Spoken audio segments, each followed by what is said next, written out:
He hated it. He said he wanted this stuff. 100 years ago, a new theory about human nature was put forward by Sigmund Freud. He had discovered, he said, primitive sexual and aggressive forces hidden deep inside the minds of all human beings. Forces which, if not controlled, led individuals and societies to chaos and destruction. This series is about how those in power have used Freud's theories to try and control the dangerous crowd in an age of mass democracy. At the heart of the story is not just Sigmund Freud, but other members of the Freud family.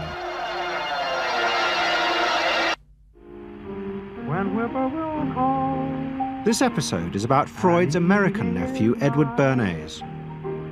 Bernays is almost completely unknown today, but his influence on the 20th century was nearly as great as his uncle's. Because Bernays was the first person to take Freud's ideas about human beings and use them to manipulate the masses.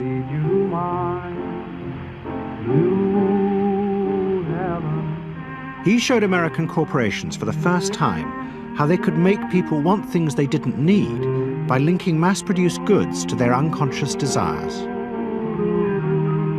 Out of this would come a new political idea of how to control the masses. By satisfying people's inner selfish desires, one made them happy and thus docile. It was the start of the all-consuming self, which has come to dominate our world today.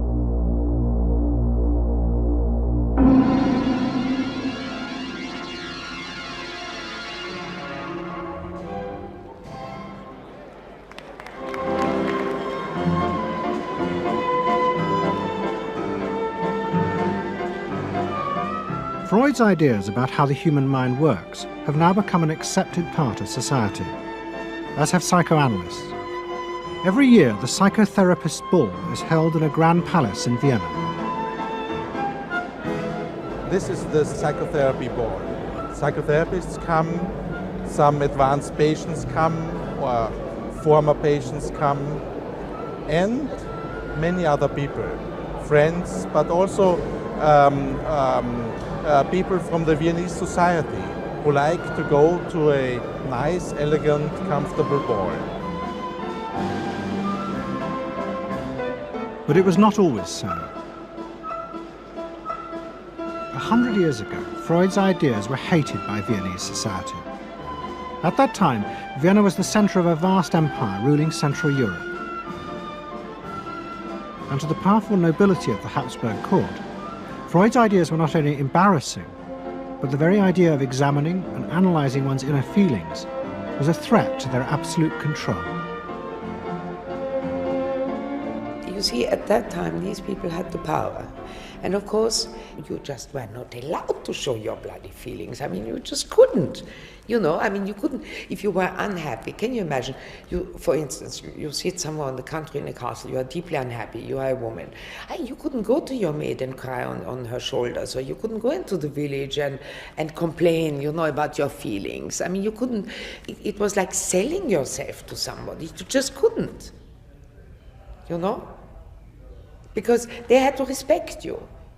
Now, of course, Freud, you see, put that thought very much into question, because you see, to examine yourself, you would have to put a lot of other things into question, your society, everything what surrounds you.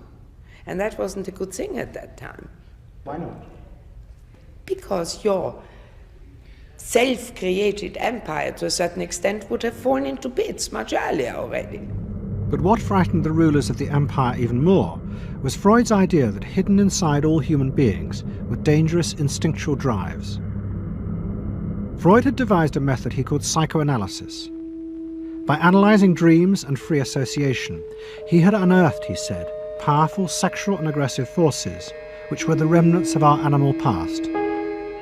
Feelings we repressed because they were too dangerous. Freud devised a method for exploring a hidden part of the mind, which we nowadays call the unconscious, which is a part that is totally unknown to our consciousness, that there exists a barrier in all our minds which prevents these hidden and unwelcome impulses of the unconscious from emerging. Good night.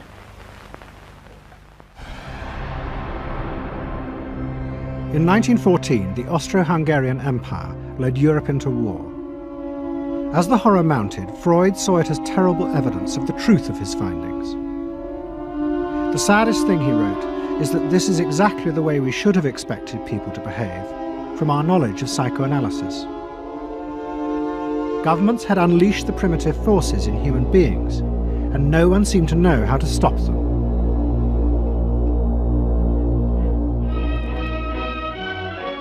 At that time, Freud's young nephew, Edward Bernays, was working as a press agent in America. His main client was the world-famous opera singer Caruso, who was touring the United States.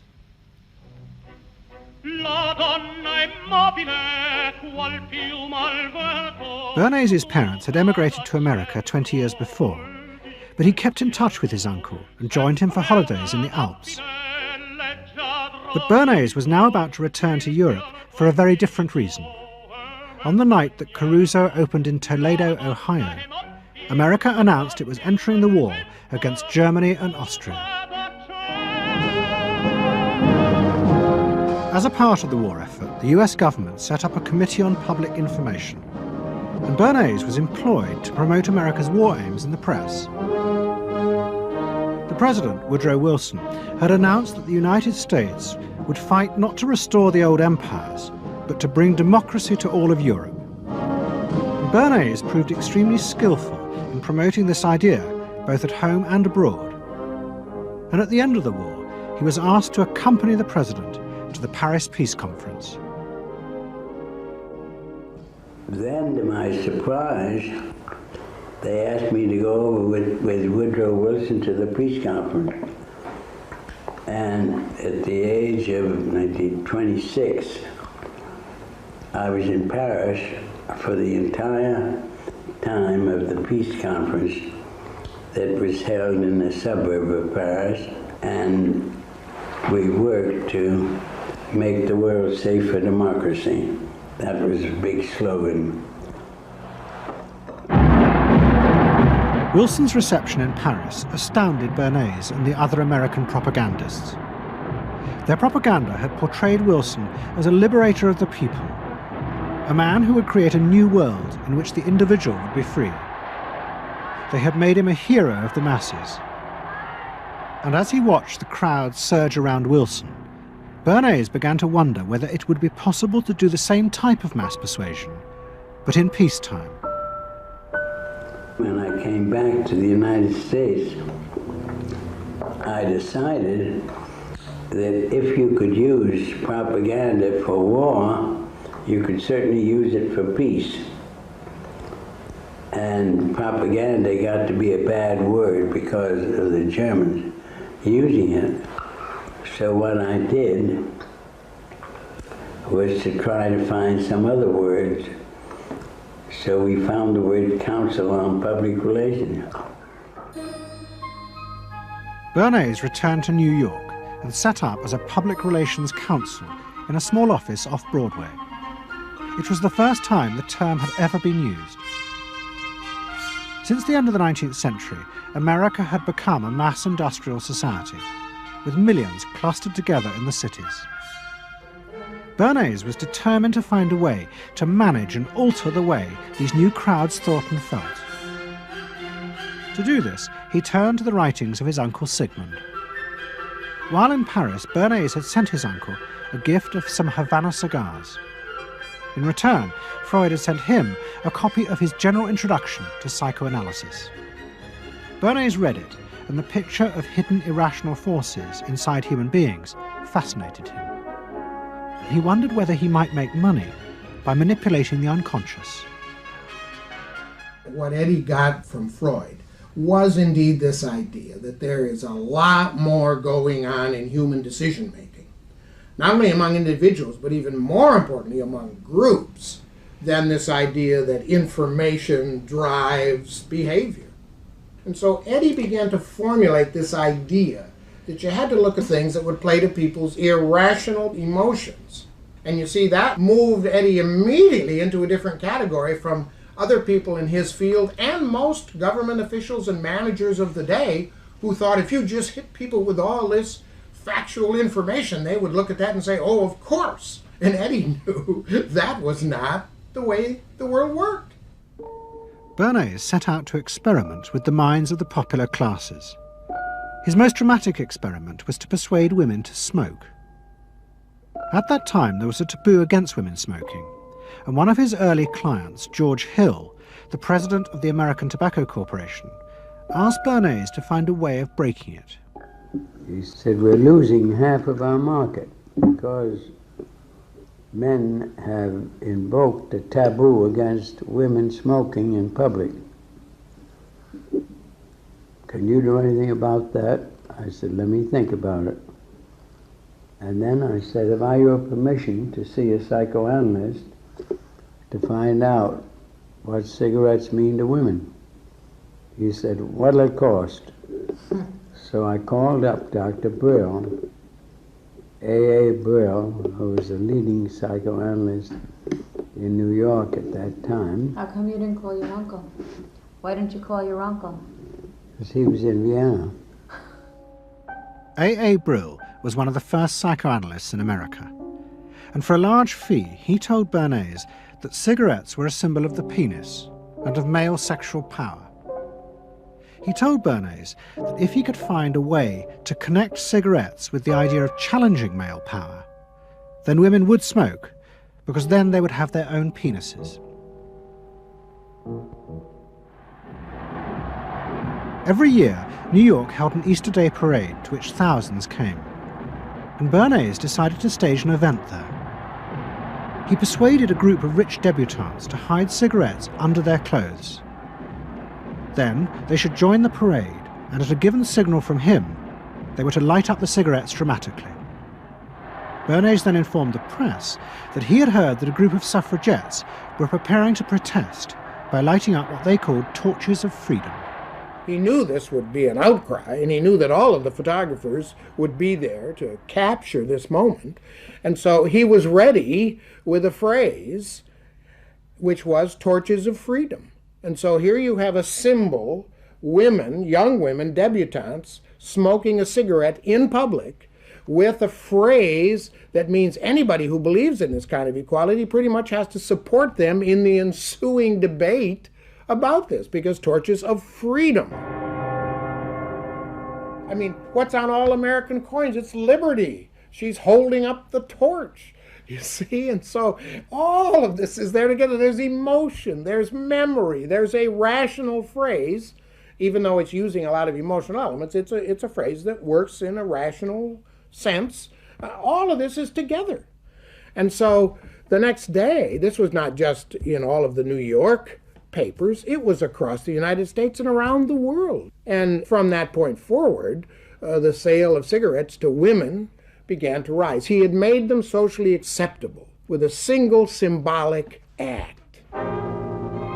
What Bernays had created was the idea that if a woman smoked, it made her more powerful and independent, an idea that still persists today.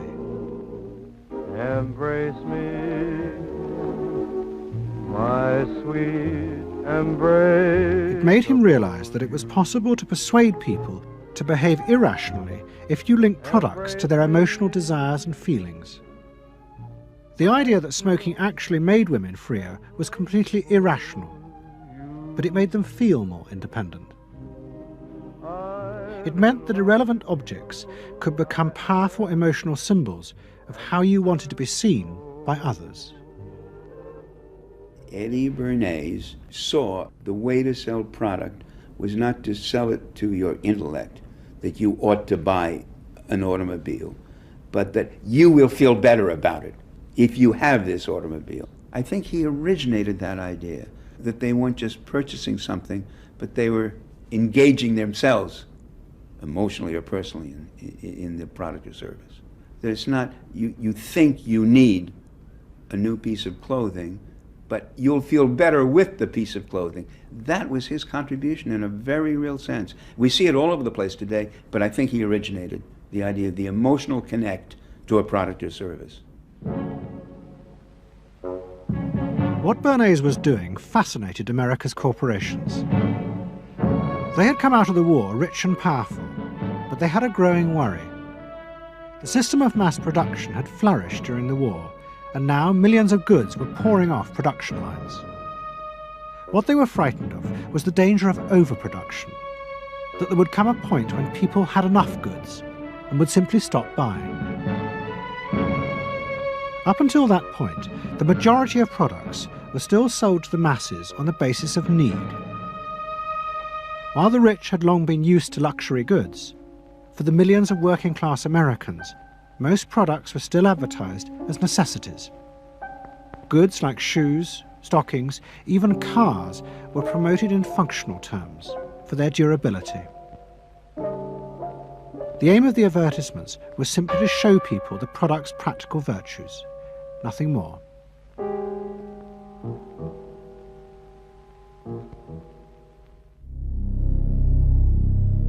What the corporations realized they had to do was transform the way the majority of Americans thought about products. One leading Wall Street banker, Paul Mazur of Lehman Brothers, was clear about what was necessary. We must shift America, he wrote, from a needs to a desires culture. People must be trained to desire, to want new things even before the old have been entirely consumed. We must shape a new mentality in America. Man's desires must overshadow his needs. Prior to that time, there was no American consumer. There was the American worker, and there was the American owner, and they manufactured and they saved and they ate what they had to, and the people shopped for what they needed. And while the very rich may have bought things they didn't need, most people did not. And Mazur envisioned a break with that, where you would have things that you didn't actually need, but you wanted, as opposed to needed. And the man who would be at the center of changing that mentality for the corporations was Edward Bernays. Bernays really is the guy within the United States, more than anybody else, who sort of brings to the table psychological theory as something that is an essential part of how, from the corporate side, of how we are going to appeal to the masses effectively. And the whole sort of merchandising establishment and sales establishment is ready for Sigmund Freud. I mean, they are ready for understanding what motivates the human mind. And so that there's this real openness to Bernays' techniques being used to sell products to the masses. Beginning in the early 20s, the New York banks funded the creation of chains of department stores across America. They were to be the outlets for the mass-produced goods, and Bernays' job was to produce the new type of customer. Bernays began to create many of the techniques of mass consumer persuasion that we now live with. He was employed by William Randolph Hearst to promote his new women's magazines, and Bernays glamorized them by placing articles and advertisements that linked products made by others of his clients to famous film stars like Clara Bow, who was also his client. Bernays also began the practice of product placement in the movies, and he dressed the stars at the film's premieres with clothes and jewellery from other firms he represented. He was, he claimed, the first person to tell car companies they could sell cars as symbols of male sexuality. He employed psychologists to issue reports that said products were good for you, and then pretended they were independent studies. He organised fashion shows in the department stores and paid celebrities to repeat the new and essential message: you bought things not just for need, but to express your inner sense of yourself to others. There's a psychology of dress. Have you ever thought about it? How it can express your character? You all have interesting characters, but some of them are all hidden. I wonder why you all want to dress always the same, with the same hats and the same coats. I'm sure all of you are interesting and have wonderful things about you, but looking at you in the street, you all look so much the same. And that's why I'm talking to you about the psychology of dress. Try and express yourselves better in your dress. Bring out out certain things that you think are hidden. I wonder if you've thought of this angle of your personality. I'd like to ask you some questions. Why do you like short skirts? Oh, because there's more to see. More to see, eh? What good does that do you? Makes my hands.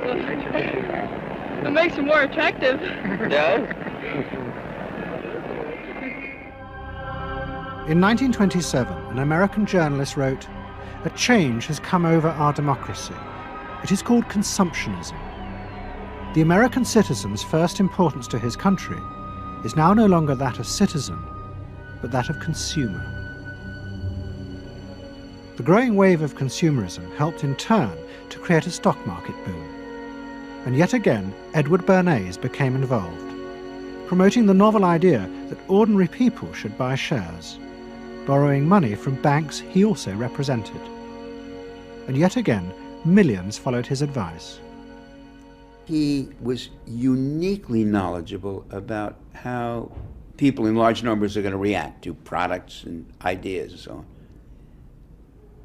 But in political terms, if he were to go out, so I can't imagine that he could get 3 people to stand and listen. Wasn't particularly articulate, was a kind of funny looking, and didn't have any sense of reaching out for people one-on-one. None at all. He didn't think about people in groups of one, thought about people in groups of thousands. So I would have nothing to do with him. Hello? Bernays soon became famous as the man who understood the mind of the crowd. And in 1924, the president contacted him. President Coolidge was a quiet, taciturn man and had become a national joke. The press portrayed him as a dull, humorless figure. Bernays' solution was to do exactly the same as he had done with products. He persuaded 34 famous film stars to visit the White House. And for the first time, politics became involved with public relations. And I lined up these 34 people, and I'd say, "What's your name?" He'd say, "Al Jolson." I'd say, "Mr. President, Al Jolson." Next day, every newspaper in the United States had a front page story. President Coolidge entertains actors at White House. And the Times had a headline which said, "President nearly laughed." And everybody was happy. But while Bernays became rich and powerful in America, in Vienna his uncle was facing disaster. Like much of Europe, Vienna was suffering an economic crisis and massive inflation, which wiped out all of Freud's savings. Facing bankruptcy, he wrote to his nephew for help. Bernays responded by arranging for Freud's works to be published for the first time in America, and began to send his uncle precious dollars, which Freud kept secretly in a foreign bank account. He was Freud's agent, if you will, to get his books published. Well, of course, once the books were being published, Eddie couldn't help himself but promote these books, see that everybody read them, make them controversial, emphasize the fact that, do you know what Freud says about sex and what he says cigarettes are a symbol of, and so on and so forth? How do you suppose all those stories got out? Certainly the academics weren't spreading these around the country. Eddie Bernays was. Then, when Freud became accepted, well then, of course, to go to a client and say, "Well, Uncle Siggy," see, then that had some cachet. But notice there, first Eddie created Uncle Siggy in the U.S., made him acceptable, secondly, and thirdly, then capitalized on Uncle Siggy. Typical Bernays performance. Bernays also suggested that Freud promote himself in the United States. He proposed his uncle write an article for Cosmopolitan, a magazine that Bernays represented, entitled "A Woman's Mental Place in the Home." Freud was furious. Such an idea, he said, was unthinkable. It was vulgar, and anyway, he hated America. Freud was now becoming increasingly pessimistic about human beings. In the mid-20s, he retreated in the summers to the Alps, sometimes staying in an old hotel, the Pension Moritz in Berchtesgaden. It is now a ruin. Freud began to write about group behaviour, about how easily the unconscious aggressive forces in human beings could be triggered when they were in crowds. Freud believed he had underestimated the aggressive instincts in human beings. They were far more dangerous than he had originally thought. After World War I, Freud was basically a pessimist. He felt that man is an impossible creature, a very, very sadistic and bad species, and did not believe that man can be improved. Man is a ferocious animal, the most ferocious animal that exists. They enjoy torturing and killing, and he didn't like man. The publication of Freud's works in America had an extraordinary effect on journalists and intellectuals in the 1920s. What fascinated and frightened them was the picture Freud painted of submerged, dangerous forces lurking just under the surface of modern society. Forces that could erupt easily to produce the frenzied mob which had the power to destroy even governments. It was this they believed had happened in Russia. To many, this meant that one of the guiding principles of mass democracy was wrong. The belief that human beings could be trusted to make decisions on a rational basis. The leading political writer, Walter Lippmann, argued that if human beings were in reality driven by unconscious, irrational forces, then it was necessary to rethink democracy. What was needed was a new elite who could manage what he called the bewildered herd. This would be done through psychological techniques that would control the unconscious feelings of the masses. So here you have Walter Lippmann, probably the most influential political thinker in the United States, who is essentially saying that the basic mechanism of the mass mind is unreason, is irrationality, is animality. He believes that the mob in the street, which is how he sees ordinary people, are people who are driven not by their minds but by their spinal cords.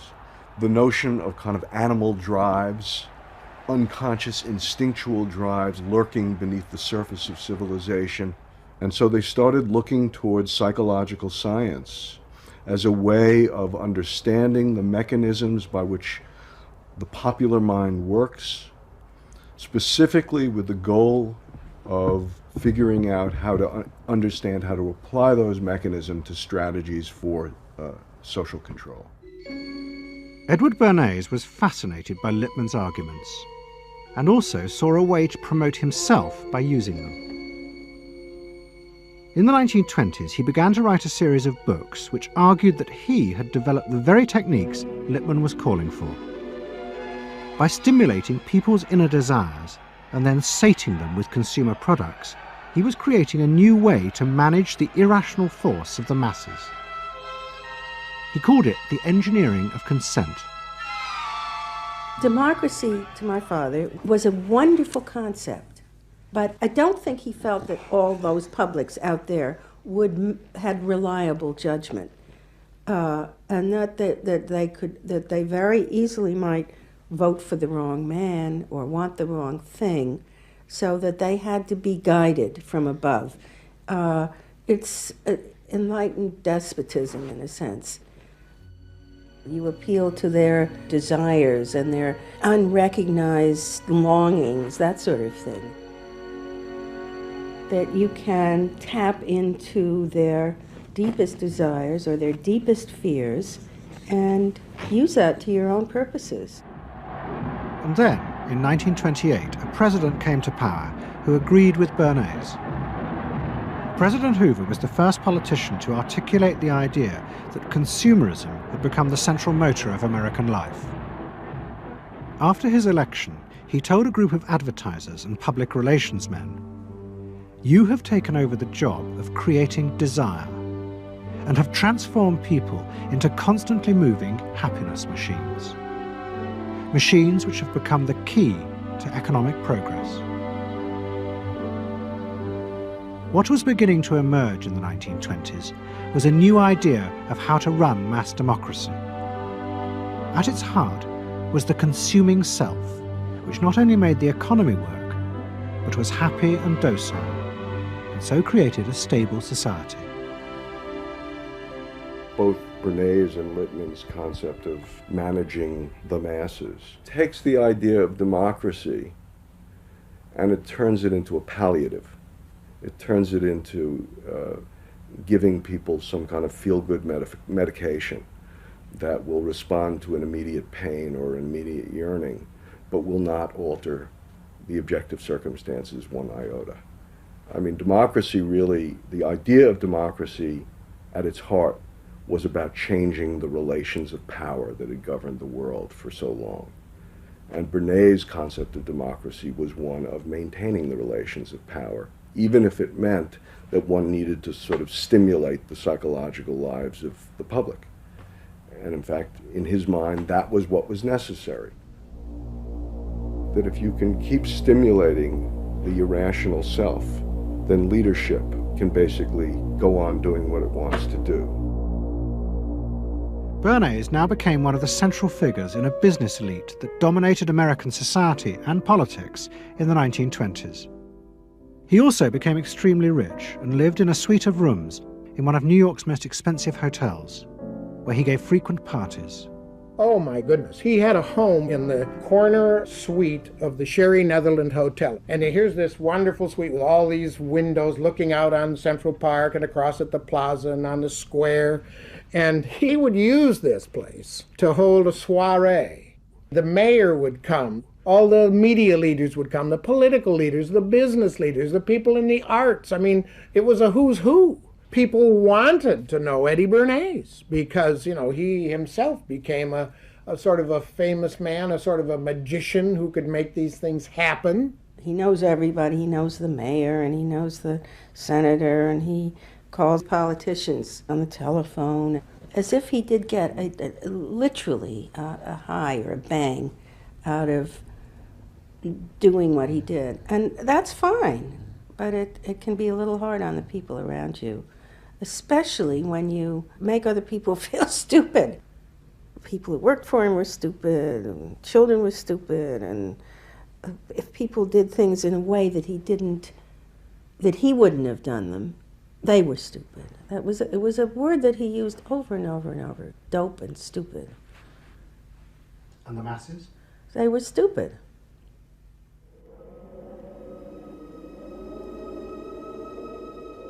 But Bernays' power was about to be destroyed dramatically, and by a type of human irrationality he could do nothing to control.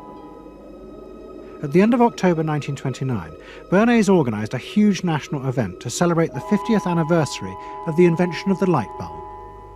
President Hoover, the leaders of major corporations, and bankers like John D. Rockefeller were all summoned by Bernays to celebrate the power of American business.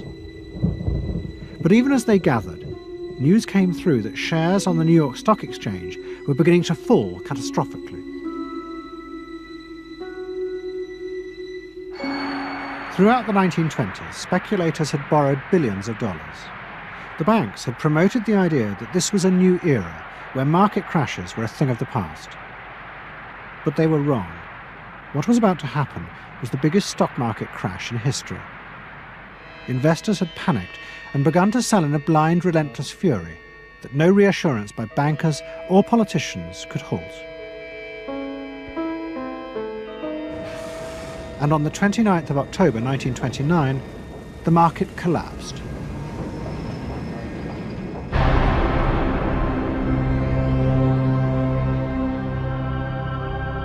The effect of the crash on the American economy was disastrous. Faced with recession and unemployment, millions of American workers stopped buying goods they didn't need. The consumer boom that Bernays had done so much to engineer disappeared, and he and the profession of public relations fell from favour. Bernays' brief moment of power seemed to be over.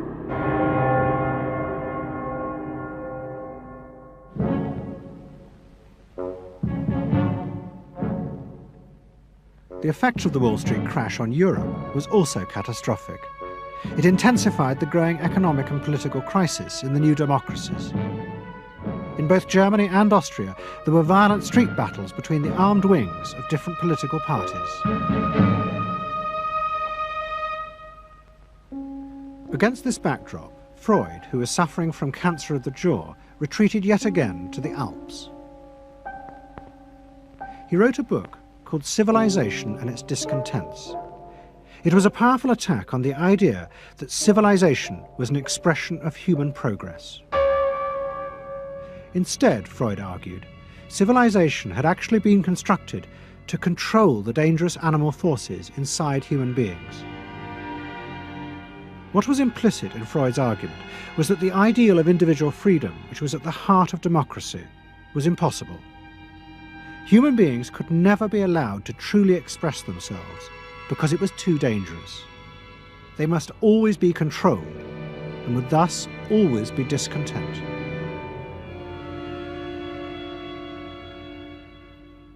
Man doesn't want to be civilized, and he is, civilization brings discontent, but it's necessary to survival. Otherwise he couldn't survive. So he must be discontent, because this would be the only way to keep him within limits. But what did Freud think about the idea of the equality of man? He didn't believe in it. We had 32 parties, and Hitler said, before those parties don't vanish, there is no Germany. That's true. You can't have 32 parties, and so they felt this one person will put an end to this comedy. Freud was not alone in his pessimism. Politicians like Adolf Hitler emerged from a growing despair in the 1920s about democracy. The Nazis were convinced that democracy was dangerous because it unleashed a selfish individualism, but didn't have the means to control it. Hitler's party, the National Socialists, stood in elections, promising in their propaganda that they would abandon democracy because of the chaos and unemployment it led to. Die Parteien versprachen den Himmel auf Erden.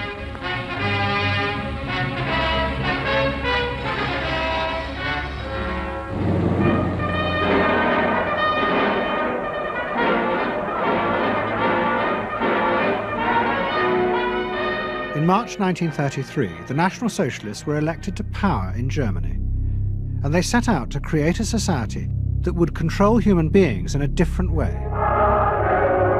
One of their first acts was to take control of business. The planning of production would in future be done by the state. The free market was too unstable, as the crash in America had proved. Workers' leisure time was also planned by the state through a new organization called Strength Through Joy. One of its mottos was service, not self.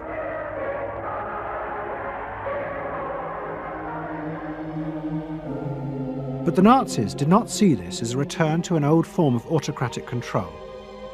It was a new alternative to democracy, in which the feelings and the desires of the masses would still be central, but they would be channeled in such a way as to bind the nation together. The chief exponent of this was Joseph Goebbels, the Minister of Propaganda. Es mag gut sein, Macht zu besitzen, die auf Gewehren ruht. Besser aber und beglückender ist es, das Herz eines Volkes zu gewinnen und es auch zu behalten. Goebbels organized huge rallies whose function, he said, was to forge the mind of the nation into a unity of thinking, feeling and desire. One of his inspirations, he told an American journalist, was the writings of Freud's nephew, Edward Bernays. In his work on crowd psychology, Freud had described how the frightening irrationality inside human beings could emerge in such groups. The deep, what he called libidinal forces of desire are given up to the leader, while the aggressive instincts are unleashed on those outside the group. Freud wrote this as a warning, but the Nazis were deliberately encouraging these forces because they believed they could master and control them. Well, Freud was saying that masses are bound by libidinal forces. They love each other and delegate their ideas and their feelings to the chap on top. What are libidinal forces? What are libidinal forces? Well, forces of love. Not hate? No. Hate is delegated to the others outside.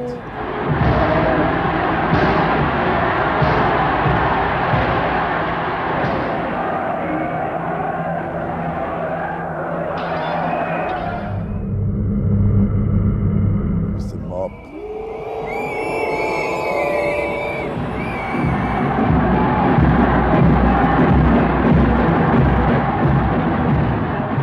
I could see from afar, looking up Wilhelmstraße towards unter den Linden, how those 100,000 of people, when they passed Hitler, they just became completely delirious. They began to shout these cries I will never get out of my ears. Heil, Sieg, Heil, that is demented. And here I got confirmation how those irrational forces, uncontrollable forces in Germany, in the Germans, had erupted, had broken out, were running riot, were departing, marching on.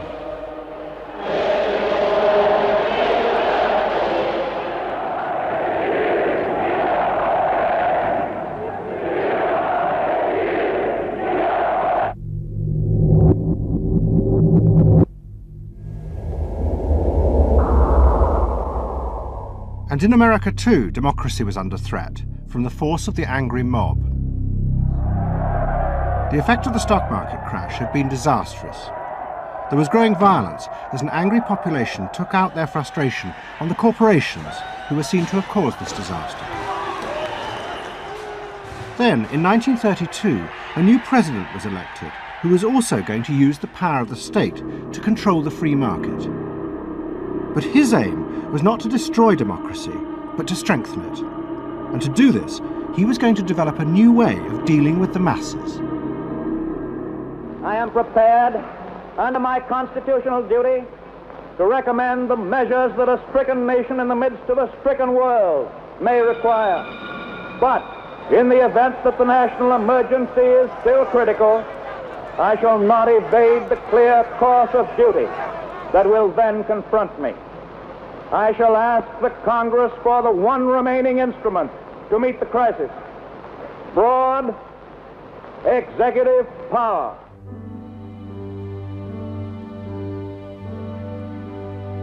It was the start of what would become known as the New Deal. Roosevelt assembled a group of young technocrats and planners in Washington. He told them that their job was to plan and run giant new industrial projects for the good of the nation. Roosevelt was convinced that the stock market crash had shown that laissez-faire capitalism could no longer run modern industrial economies. It had become the job of government. Big business was horrified, but the New Deal attracted the admiration of the Nazis, especially Joseph Goebbels. Wir betrachten die wirtschaftliche Entwicklung in Amerika mit dem allergrößten positiven Interesse. Und wir sind dort der festen Überzeugung, dass Präsident Roosevelt und seine Berater auf dem richtigen Wege sind. Es handelt sich in der Tat um das größte wirtschaftliche und soziale Problem aller Zeiten. Die vielen Millionen Arbeitslosen, die ihre Plätze an den Maschinen und in den Kontoren verloren haben, wieder an ihre alten Arbeitsstellen zurückzuführen. Das kann nicht allein der privaten Initiative überlassen werden. Ausschlaggebend ist, dass die öffentliche Hand mit positiven Maßnahmen eingreift. But although Roosevelt, like the Nazis, was trying to organize society in a different way, unlike the Nazis, he believed that human beings were rational and could be trusted to take an active part in government. Roosevelt believed it was possible to explain his policies to ordinary Americans and take into account their opinions. To do this, he was helped by the new ideas of an American social scientist called George Gallup. favorite reading of New Deal Washington, the survey of U.S. public opinion. From offices at Princeton, New Jersey, a famed statistician, Dr. George Gallup, tells Washington from week to week what the nation is thinking. And in New York, Fortune magazine's analyst, Elmo Roper, compiles for publication a continuous record of the nation's approval or disapproval of how the country is being run. Gallup and Roper rejected Bernays' view that human beings were at the mercy of unconscious forces and so needed to be controlled. Their system of opinion polling was based on the idea that people could be trusted to know what they wanted. They argued that one could measure and predict the opinions and behaviour of the public if one asked strictly factual questions and avoided manipulating their emotions. Well, how about this one? Do you think Franklin D. Roosevelt's New Deal has been bad for the nation in general? No, that question's loaded. It automatically suggests an answer. Well, how about this? Is your present feeling toward President Roosevelt one of general approval or general disapproval? That's better. Prior to scientific polling, the view of many people was that you couldn't trust public opinion. It was irrational, that it was ill-informed, chaotic, unruly, and so forth. And so that opinion should be dismissed. But with scientific polling, I think it established very clearly that people are rational, that they do make good decisions, and this offers democracy a chance to be truly informed by the public, giving everybody a voice in the way the country is run. I know my father wouldn't necessarily say the voice of the public is the voice of God, but he did feel very much that the voice of the people is a rational voice and should be heard. What Roosevelt was doing was forging a new connection between the masses and politicians. No longer were they irrational consumers who were managed by sating their desires. Instead, they were sensible citizens who could take part in the governing of the country. In 1936, Roosevelt stood for re-election. He promised further control over big business. To the corporations, it was the beginning of a dictatorship.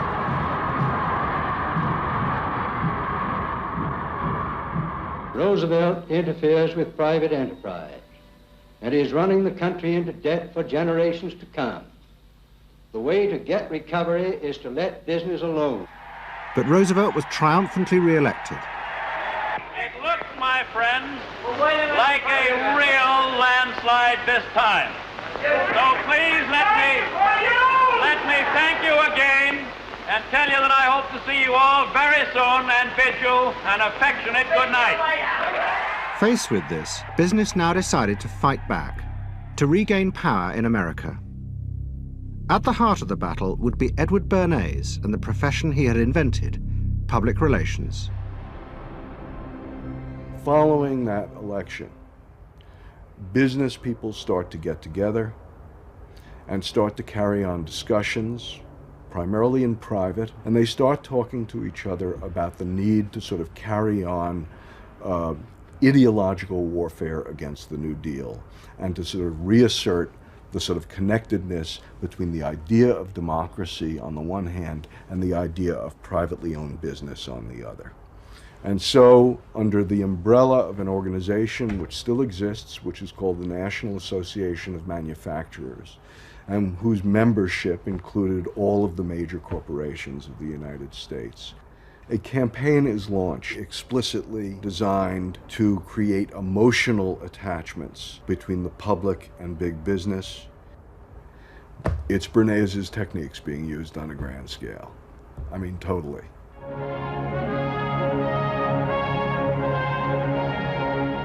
General Motors Parade of Progress, traveling the high roads and by roads of America, bringing to millions of Americans in their own hometown the fascinating story behind modern industry, showing... The campaign set out to show dramatically that it was business, not politicians, who had created modern America. A better mode of living for all of us. Bernays was an advisor to General Motors, but he was no longer alone. The industry he had founded now flourished as hundreds of public relations advisors organized a vast campaign. They not only used advertisements and billboards, but managed to insinuate their message into the editorial pages of the newspapers. It became a bitter fight.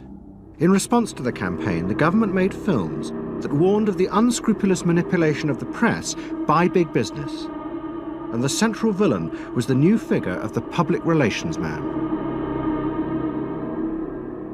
They tried to achieve their ends by working entirely behind the scenes, corrupting and deceiving the public. The aims of such groups may be either good or bad, so far as the public interest is concerned, but their methods are a grave danger to democratic institutions. The films also showed how the responsible citizen could monitor the press themselves. They could create a chart that analyzed the reporting for signs of hidden bias. But such earnest instruction was to be no match for the powerful imagination of Edward Bernays. He was about to help create a vision of the utopia that free market capitalism would build in America if it was unleashed.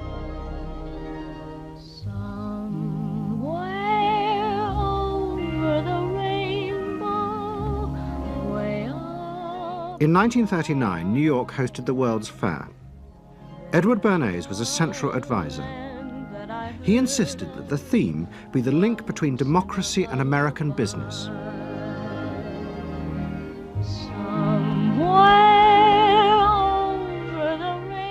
At the heart of the fair was a giant white dome that Bernays named Democracy. And the central exhibit was a vast working model of America's future, constructed by the General Motors Corporation. To my father, the World's Fair was an opportunity to keep the status quo, that is, capitalism, in a democracy. Democracy and capitalism, that marriage, right, linking, just like that.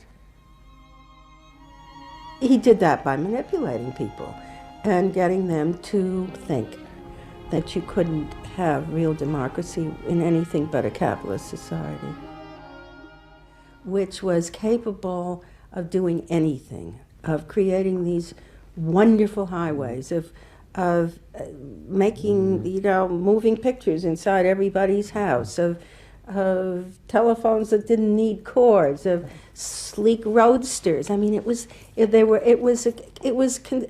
consumerist, but at the same time, you inferred that in a funny way, democracy and capitalism went together. The World's Fair was an extraordinary success and captured America's imagination. The vision it portrayed was of a new form of democracy, in which business responded to people's innermost desires in a way politicians could never do. But it was a form of democracy that depended on treating people not as active citizens, as Roosevelt did, but as passive consumers. Because this, Bernays believed, was the key to control in a mass democracy. It's not that the people are in charge, but that the people's desires are in charge. The people are not in charge. The people exercise no decision-making power within this environment. So democracy is reduced from something which assumes an active citizenry to the idea of the public as passive consumers. Driven primarily by instinctual or unconscious desires, and that if you can in fact trigger those needs and desires, you can get what you want from them. But this struggle between the two views of human beings as to whether they were rational or irrational was about to be dramatically affected by events in Europe. Events that would also change the fortunes of the Freud family. In March 1938, the Nazis annexed Austria. It was called the Anschluss. Hitler arrived in Vienna to an extraordinary outpouring of mass adulation. But even as he drove through the city, behind the scenes, the Nazis were systematically whipping up and unleashing the hatred of the crowd against the enemies of the new Greater Germany. The Anschluss was a kind of explosion of terrible hatred against the enemies, so-called enemies, or whatever they considered enemies, against the Jews totally, and also against a lot of very decent Austrians who had opposed the Nazis in Austria. They said it's legitimate now, you can do what you want, so they did it. Stealing, robbing and killing, I can't say it otherwise. And human depravity, of course, is always very near to normal behavior. It can change very quickly.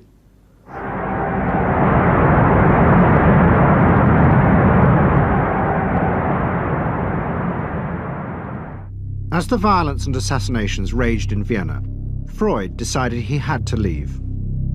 His aim was to go to Britain, but he knew that Britain, like many countries, was refusing entry to most Jewish refugees. But help came from the leading psychoanalyst in Britain, Ernest Jones. He was in the same ice skating club as the Home Secretary, Sir Samuel Hoare, and Jones persuaded Hoare to issue Freud a British work permit. And in May 1938, Freud, his daughter Anna, and other members of his family set off for London.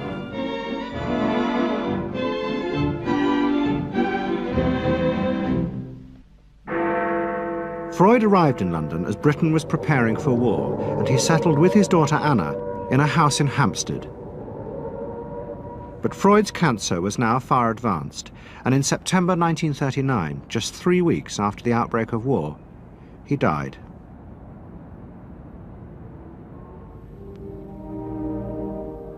The Second World War would utterly transform the way governments saw democracy and the people they governed.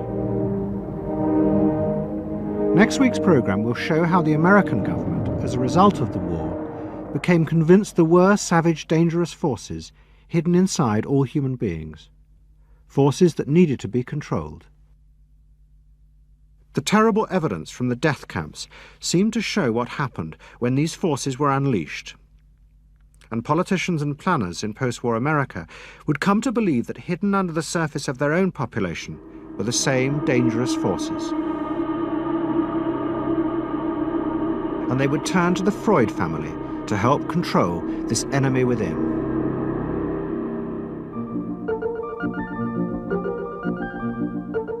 And ever adaptable, Edward Bernays would work not just for the American government, but the CIA. And Sigmund Freud's daughter Anna would also become powerful in the United States, because she believed that people could be taught to control the irrational forces within them. Out of this would come vast government programs to manage the inner psychological life of the masses.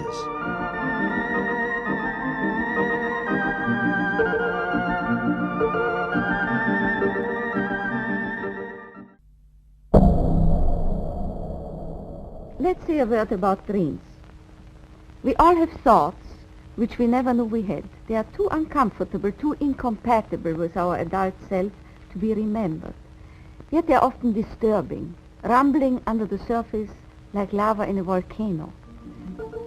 The dream is the royal road to these thoughts, the royal road to the unconscious. This is the story of how Sigmund Freud's ideas about the unconscious mind were used by those in power in post-war America to try and control the masses.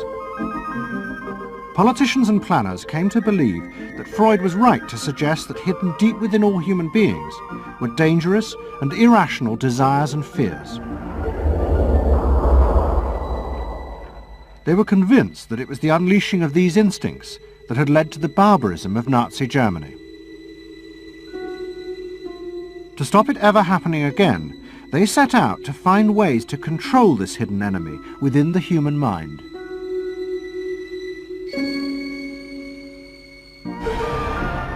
At the heart of the story are Sigmund Freud's daughter Anna and his nephew Edward Bernays, who had invented the profession of public relations. Their ideas were used by the US government, big business and the CIA to develop techniques to manage and control the minds of the American people. Those in power believed that the only way to make democracy work and create a stable society was to repress the savage barbarism that lurked just under the surface of normal American life.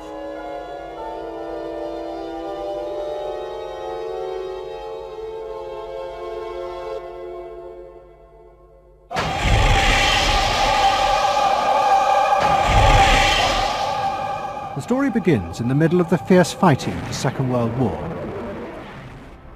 As the fighting intensified, the American army was faced by an extraordinary number of mental breakdowns among its troops.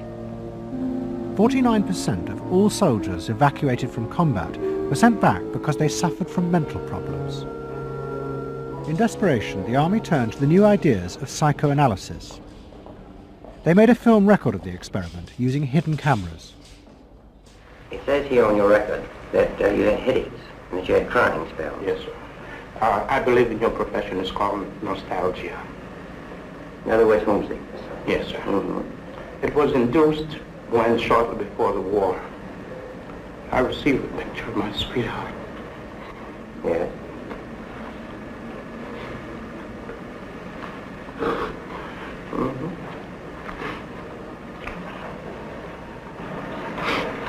I'm sorry, I can't continue. That's all right. It was the first time that anyone had paid such attention to the feelings and anxieties of ordinary people. At the heart of the experiment were a number of refugee psychoanalysts from Central Europe.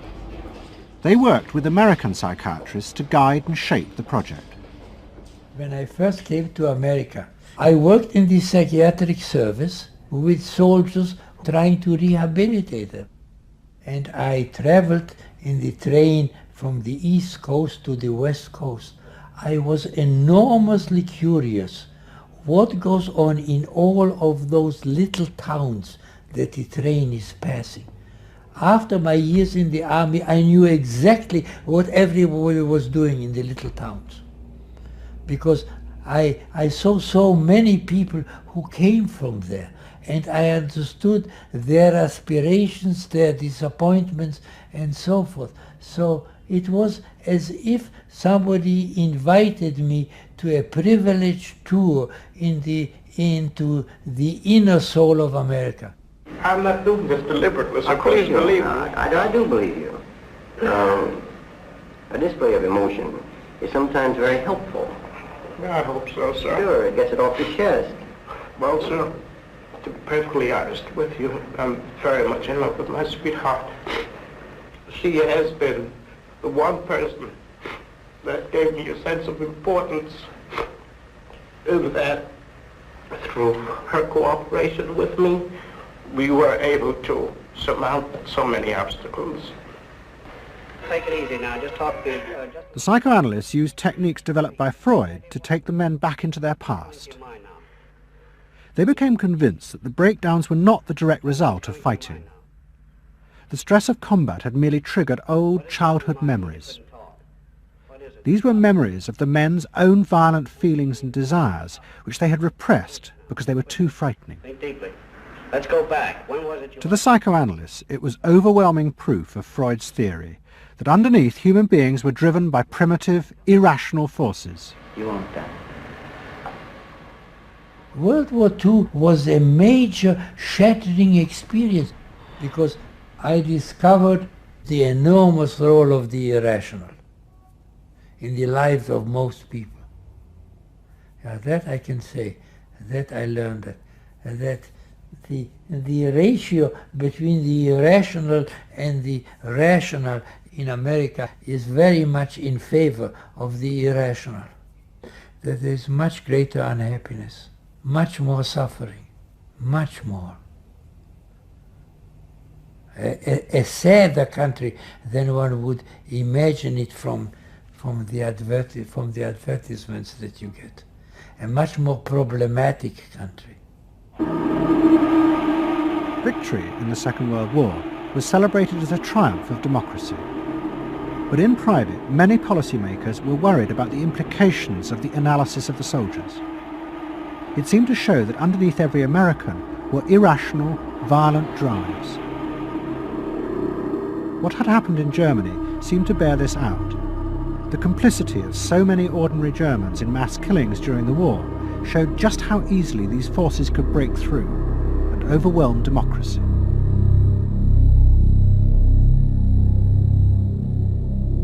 Planners and policymakers had been convinced by their experiences during World War II that human beings could act very irrationally because of this sort of teeming and raw and unpredictable emotionality the kind of chaos that lived at the base of human personality could, in fact, infect the society, social institutions, to such a point that the society itself would become sick.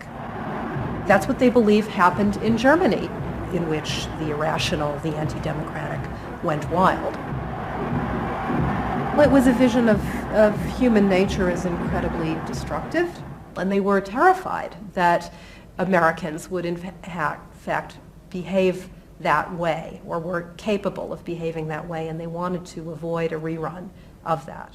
So what is needed is a human being that can internalize democratic values so that they are not shaken with the storm. And psychoanalysis carried in it the promise that it can be done. It opened up new vistas as to how the inner structure of the human being can be changed so that he becomes a more vital, free supporter and maintainer of democracy. The psychoanalysts were convinced they not only understood these dangerous forces, but they knew how to control them too. They would use their techniques to create democratic individuals, because democracy left to itself failed to do this.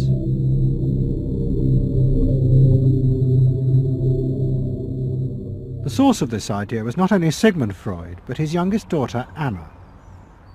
She had fled with her father to London before the outbreak of war, and after he died, Anna Freud became the acknowledged leader of the world psychoanalytic movement. She saw her job as to fulfill her father's dream of making his ideas accepted throughout the world.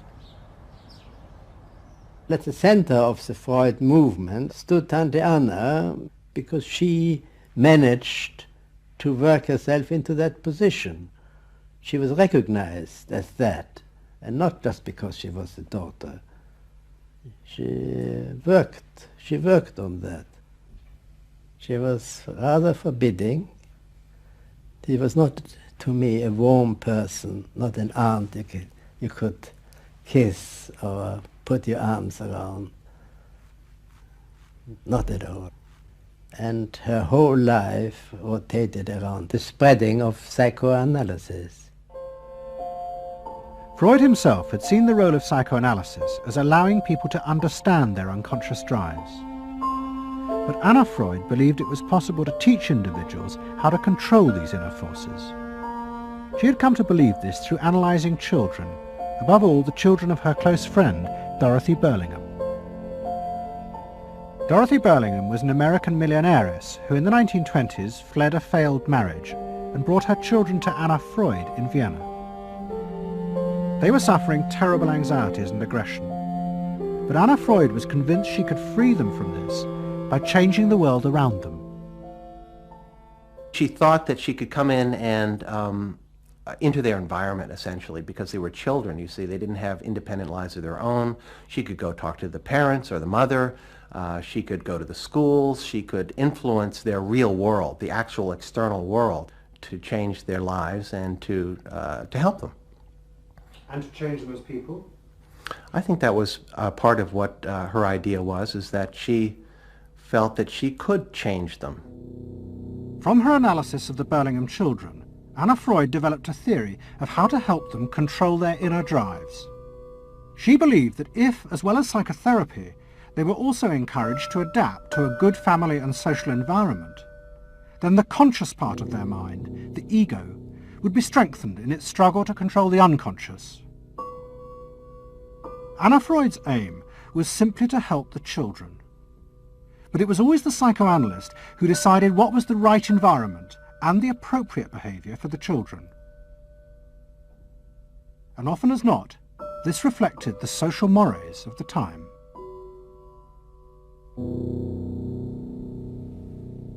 In my father's case, they were concerned that he would be a homosexual.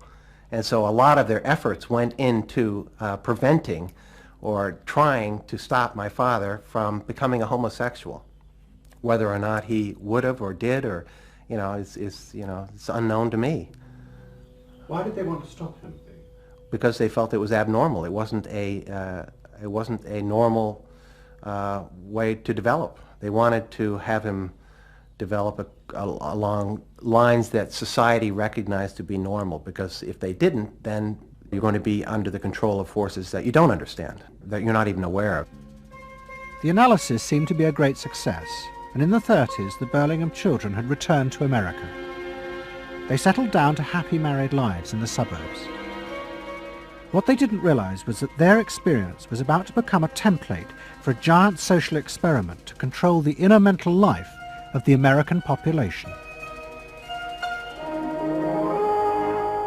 In 1946, President Truman signed the National Mental Health Act. It had been born directly out of the wartime discoveries by psychoanalysts that millions of Americans who had been drafted suffered hidden anxieties and fears. The aim of the Act was to deal with this invisible threat to society. Shocked by the appalling percentage of the emotionally unstable revealed by the World War II draft figures, Congress in 1946 passed the National Mental Health Act, which recognized for the first time that mental illness was a national problem. Keenly aware of the tremendous problems ahead is Dr. Robert H. Felix, director of the vast new project. A primary objective of the National Mental Health Program is to increase our fund of scientific knowledge about mental health and about mental illness. We're not doing this. Why? Because there are all too few skilled mental health workers. Two of the principal architects of the Act were the Menninger brothers, Carl and Will. Will had run the wartime psychotherapy experiments, and now he and his brother began to train hundreds of new psychiatrists. The Menningers were convinced that it would be possible to apply Anna Freud's ideas on a wide scale, and to adults as well as children. The psychiatrist's job would be to teach ordinary Americans how to control their unconscious drives. Psychoanalysis could be used to make a better society. They said psychoanalytic thinking could make for the betterment of society, because you could change the way the mind functioned. And you could take the ways in which people did hurtful things to themselves and others and alter them by enlarging their understanding. And this was the vision psychoanalysis brought. That you could really change people. That you could really change people. And you could change them almost in limitless ways. In the late 40s, a vast project began in America to apply the ideas of psychoanalysis to the masses. Psychological guidance centres were set up in hundreds of towns. They were staffed by psychiatrists who believed it was their job to control the hidden forces inside the minds of millions of ordinary Americans. Yes, I need something done. I need some help. Did you have any particular teachers that you liked, any sort? I liked all my teachers except one, I remember. What was the trouble with this one? I don't know, she just scared me most of the time. Holler at me and I'd run outside and vomit. I hate my brother. Loathe him. Despise him. At the same time, thousands of counsellors were trained to apply psychoanalysis to marriage guidance. And social workers were sent out to visit people's homes and advise on the psychological structure of family life. Behind all this was the fundamental idea of Anna Freud's, that if people were encouraged to conform to the accepted patterns of family and social life, then their ego would be strengthened. They would be able to control the dangerous forces within them. When your emotions control your actions, it affects not only yourself, but the people around you. And if this sort of flare-up is repeated often, it might lead to a permanently warped personality. You can control the fire of your emotions so that your personality becomes more pleasant. So we expect that someone who's been through that experience to be much more insightful, much more understanding, and a much better regulated person. And what happens to the guy? And regulation includes being able to let go, as it were, to enjoy a football game or a soccer game.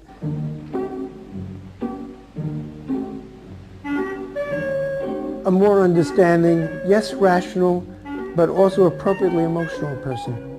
The regulatory aspects of the human mind would really be in charge. Instead of being overwhelmed by our passions and by our darker impulses. That one would be master or mistress of one's own passions. They just felt that the road to happiness was in adapting to the external world in which they lived. That people could be uncrippled from their own neurotic conflicts and impulses, that they would not engage in self-destructive behavior, that they would in fact adapt to the reality about them. They never questioned the reality. They never questioned that it might itself be a source of evil or something to which you could not adapt without compromise or without suffering or without exploiting yourself in some way. So there was this fit with the politics of the day. And a balance of emotions is important to a well-rounded personality. But it was only the beginning of the rise to power of psychoanalysis in America.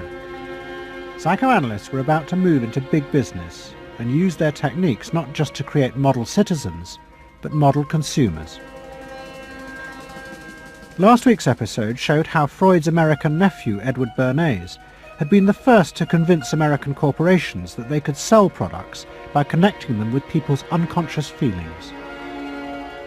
But now, a group of psychoanalysts were going to take what Bernays had begun and invent a whole range of techniques to get inside and manage the unconscious mind of the consumer. They were led by Ernest Dichter. Dichter had practiced next door to Freud in Vienna, but he had come to America and set up the Institute for Motivational Research in an old mansion north of New York. This is the Institute for Motivational Research, a place devoted to the intriguing business of finding out why people behave as they do, why they buy as they do, why they respond to advertising as they do. And this is Dr. Ernest Dichter. We don't go out and ask directly, why do you buy, why don't you? What we try to do instead is to understand the total personality, the self-image of the customer. We use all the resources of modern social sciences. It opens up some stimulating psychological techniques for selling any new product. Like the other psychoanalysts, Dichter believed that American citizens were fundamentally irrational beings. They could not be trusted. Their real reasons for buying products were rooted in unconscious desires and feelings. And Dichter wanted to find ways to uncover what he called the secret self of the American consumer. He was trying to get out of people's mind the unconscious motivations that they had for purchasing. These could be sexual, they could be psychological, they could be sociological, they could be a demand for status, a demand for recognition. There were things that people couldn't verbalize or wouldn't verbalize because they were too secret to them. They were too much a part of their nature, and they would be embarrassed. They would be embarrassed if they came out and said things like this. He would interview people, but not ask them direct questions, but let them talk freely like you do in psychoanalysis. And that was his background. And so he said, why can't we have a group therapy session about products? All right? And so Dichter built this room up above his garage, and he said we can have psychoanalysis of products. They can actually act out and verbalize their wants and needs. What we're going to do is try a couple of these salad dressings. Now let's see what happens. Here is our typical housewife. She doesn't follow the instructions. And they could be observed and watched, and other people could comment, and they could talk about it, and everybody could join in. He was the first to do this. This was absolutely the first thing that was ever done. And he had a movie projector up there where you could show advertisements and things like that, and people could react to them. And he invented the whole technique for mining the unconscious about the hidden psychological wants that people had about products. This became the focus group. It worked! Dichter's breakthrough came with a focus group study he did for Betty Crocker Foods. Like many food manufacturers in the early 50s, they had invented a new range of instant convenience foods. But although consumers had told market researchers they would welcome the idea, in fact they were refusing to buy them. The worst problem was the Betty Crocker cake mix.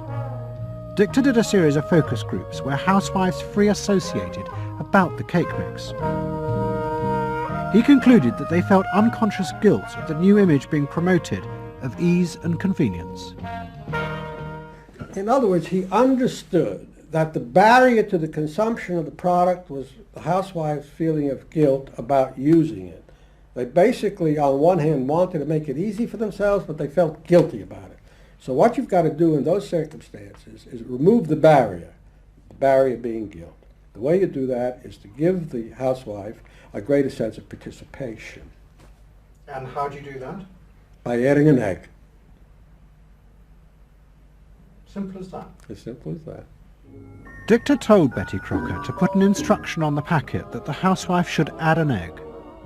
It would be an unconscious symbol, he said, of the housewife mixing in her own eggs as a gift to her husband, and so would lessen the guilt.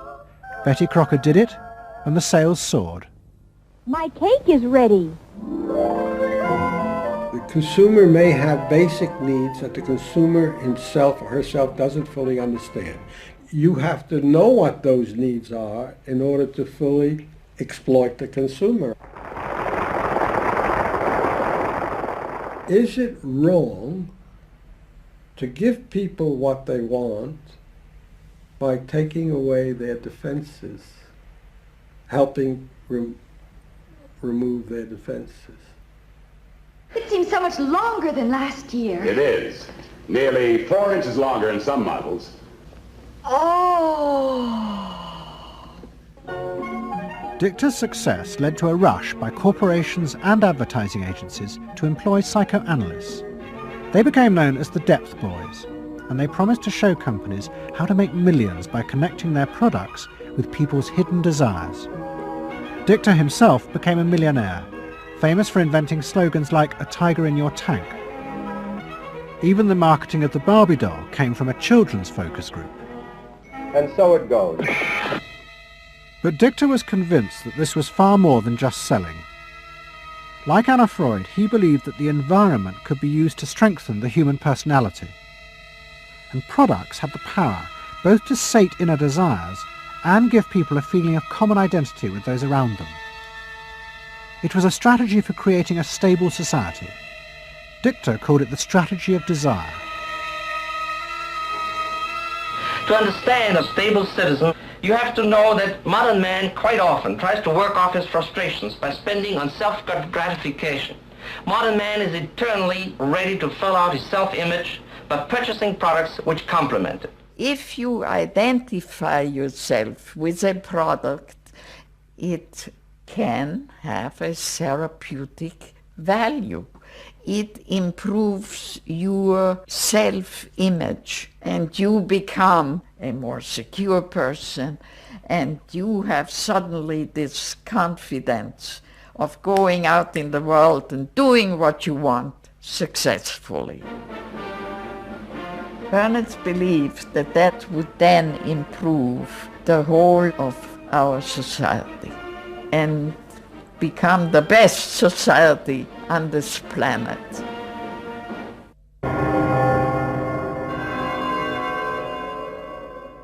By the early 50s, the ideas of psychoanalysis had penetrated deep into American life. The psychoanalysts themselves became rich and powerful. Many had consulting rooms overlooking Central Park in New York.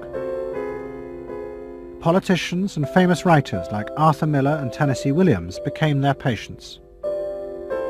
They were seeking not just help, but to understand the hidden roots of human behavior. We were sought after. Washington was interested in what we think. You know, the important writers, important politicians were undergoing psychoanalysis. It was, we had waiting lists because there were so many patients that wanted to be analyzed. So it gave us a little bit of a swellhead.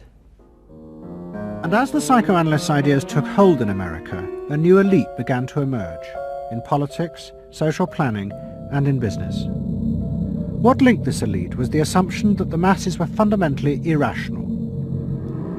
To make a free market democracy like America work, one had to use psychological techniques to control mass irrationality.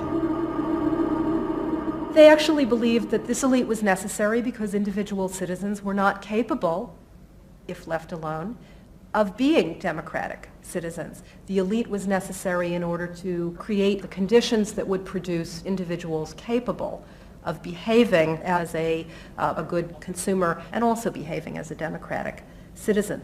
They didn't see their activities as anti-democratic, as undermining the capacity of individual citizens for democracy. Quite the opposite. They understood that they were creating the conditions for democracy's survival and future. Anna Freud had never intended that her ideas be used in such a way, but she happily accepted the rise to power of psychoanalysis in America.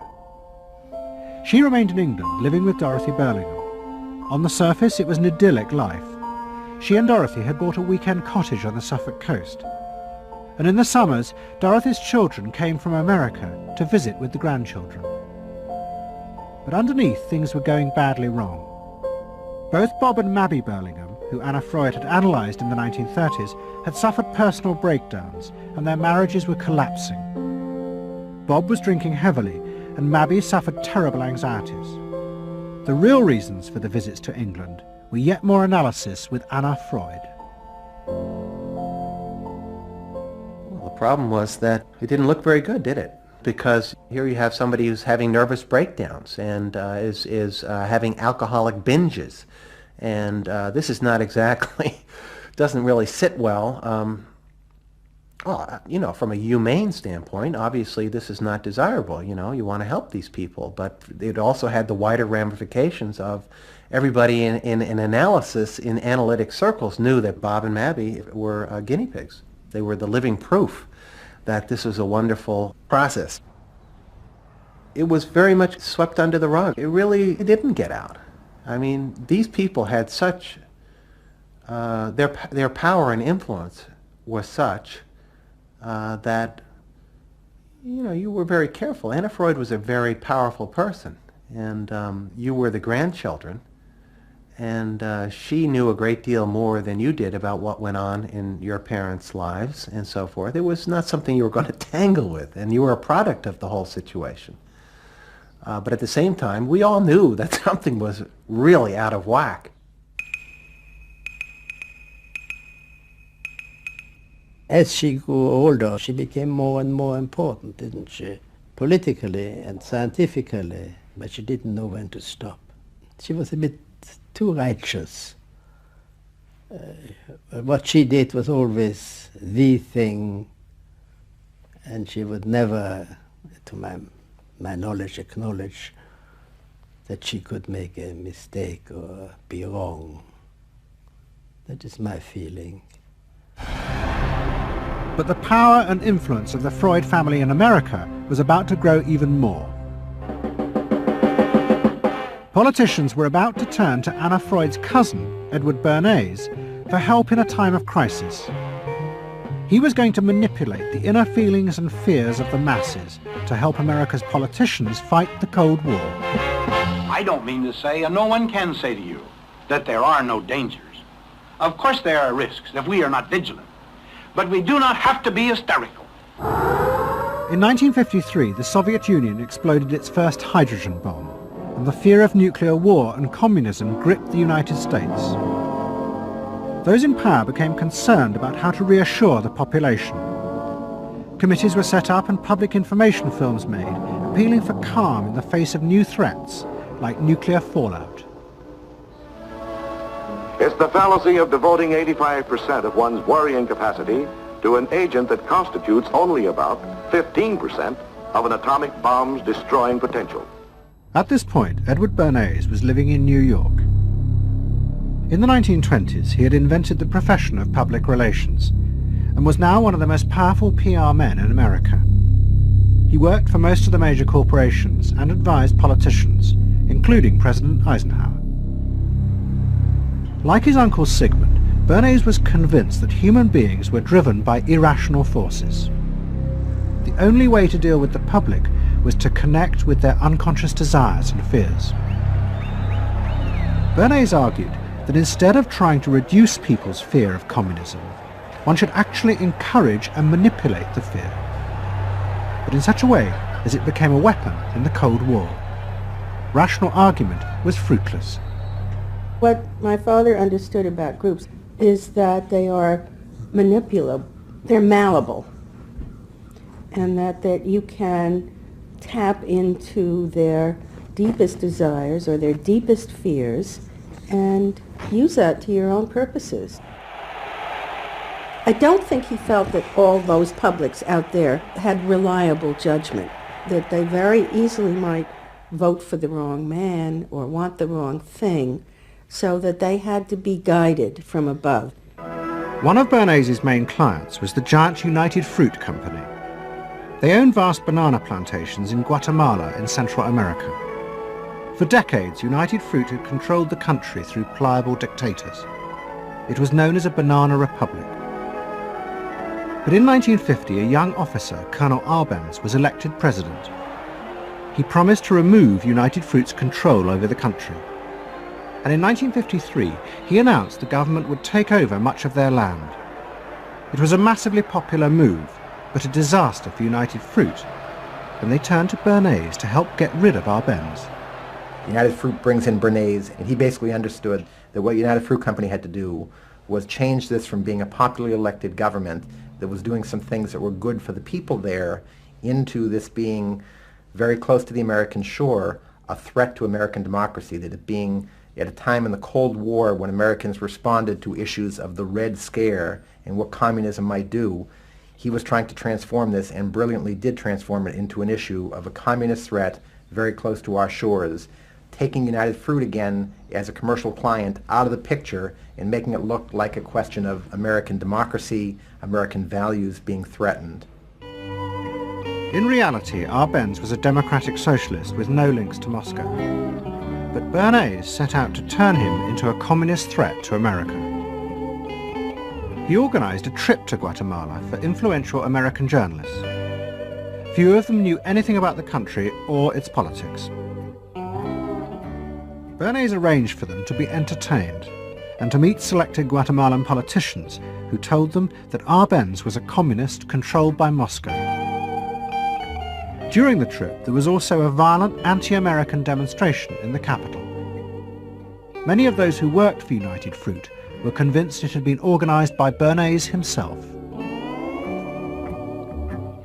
He also created a fake independent news agency in America called the Middle American Information Bureau. It bombarded the American media with press releases saying that Moscow was planning to use Guatemala as a beachhead to attack America. All of this had the desired effect. In Guatemala, the Jacob Arbenz regime became increasingly communistic after its inauguration in 1951. Communists in the Congress and high governmental positions controlled major committees, labor and farm groups, and propaganda facilities. They agitated and led in demonstrations against neighboring countries and the United States. What was profoundly new in terms of what Bernays did is he took this menace to our backyard in Guatemala. For the first time, we saw Reds a couple hundred miles from New Orleans who Eddie Bernays had us believing were a true threat to us, that it was going to be a Soviet outpost in our backyard. But what Bernays was doing was not just trying to blacken the Arbenz regime.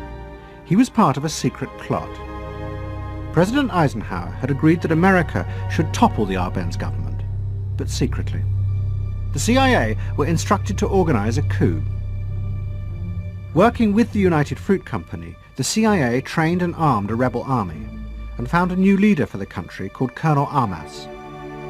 The CIA agent in charge was Howard Hunt, later one of the Watergate burglars. What we wanted to do was have a terror campaign to terrify Arbenz particularly, terrify his troops, much as the German Stuka bombers terrified the population of Holland, Belgium, and Poland at the onset of World War II, and just rendered everybody paralyzed. As planes flown by CIA pilots dropped bombs on Guatemala City, Edward Bernays carried on his propaganda campaign in the American press. He was preparing the American population to see this as the liberation of Guatemala by freedom fighters for democracy. He totally understood that the coup would happen when the public and the press, when conditions in the public and the press allowed for a coup to happen, and he created those conditions. He was totally savvy in terms of just what he was helping create there in terms of this overthrow. But ultimately he was reshaping reality, reshaping public opinion in a way that's undemocratic and manipulative. On June the 27th, 1954, Colonel Arbenz fled the country, and Armas arrived as the new leader. Within months, Vice President Nixon visited Guatemala. In an event staged by United Fruit's PR department, he was shown piles of Marxist literature that had been found, it was said, in the presidential palace. This is the first time in the history of the world that the communist government has been overthrown by the people. And for that we congratulate you and the people of Guatemala for the support they have given. And we are sure that under your leadership, supported by the people whom I have met by the hundreds on my visit to Guatemala, that Guatemala is going to enter a new era in which there will be prosperity for the people together with liberty for the people. Thank you very much for allowing us to see this exhibit of communism in Guatemala.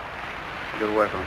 And for dinner, see what Mother has for dessert. Banana gingerbread shortcake. Just another of the many tempting ways in which this nutritious fruit can be prepared.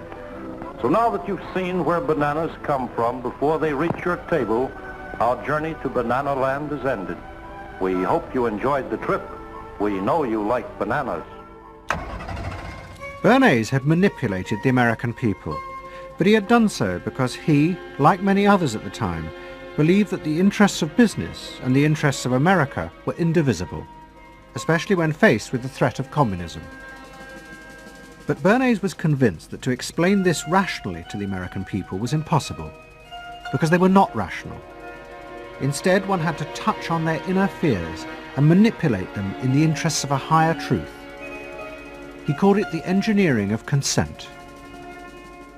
He was doing it for the American way of life, and to which he was devoted, sincerely devoted, and yet he felt the people were really pretty stupid.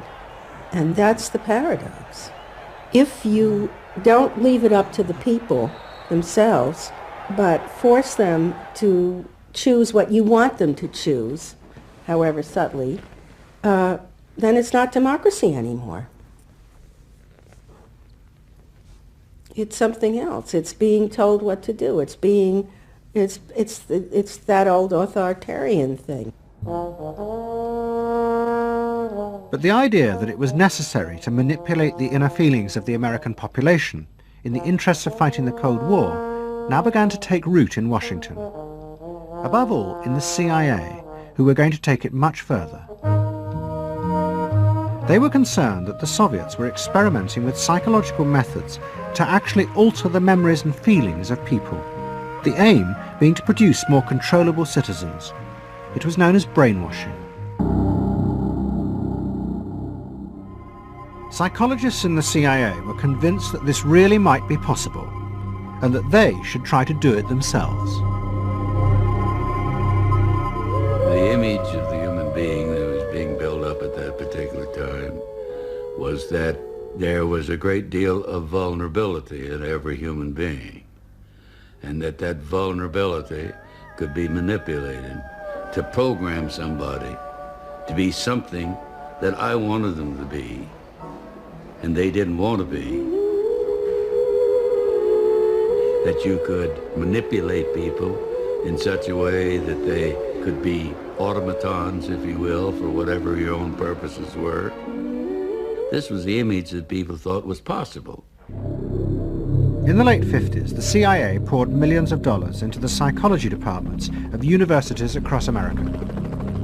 They were secretly funding experiments on how to alter and control the inner drives of human beings. The most notorious of these experiments was run by the head of the American Psychiatric Association, Dr. Ewan Cameron. Like many psychiatrists at that time, Cameron was convinced that inside human beings were dangerous forces which threatened society. But he believed that it was possible not just to control these forces, but actually remove them. He thought that psychiatry should not just concentrate on sick people, mentally ill, but should actually go into government, that politicians should listen to psychiatrists. Psychiatrists should be in every parliament and should direct and monitor political activities, because they knew in a rational, scientific way what was good for people. Cameron had set up a clinic in a hospital in Montreal called the Allen Memorial. It is now long since closed down. Cameron took patients who suffered a wide range of mental problems. His theory was that these resulted from forgotten or repressed memories. But he was impatient with the idea of using psychotherapy to uncover them. Instead, he would simply wipe them. Cameron used drugs, including LSD, and the technique of ECT, electroconvulsive therapy. It was conventionally used at that time to relieve depression. But Cameron was going to use it in a new way, to produce new people. He was really using it to try and change the fundamental function of the individual, to alter their past memories, their past ways of behaving. And as I think he said at one point, it is to just sort of erase everything from their past so that you then had a slate in which you could record new ways of behavior. And so he used massive doses of shock, people receiving several shots a day, and over a course of time, hundreds of ECT treatments, so that they were just reduced to a sort of a very primitive vegetable state. I don't remember what happened to me. I was introduced to Dr. Cameron, and I don't remember Dr. Cameron at all. I don't remember any of that. They shipped me up to what they called the sleep room, and they gave me all of these electroconvulsive shock treatments and megadoses of drugs and LSD and all of that, and I have no memory of any of that. Nothing of that time of the Allen Memorial or any of my life previous to that, all gone, wiped.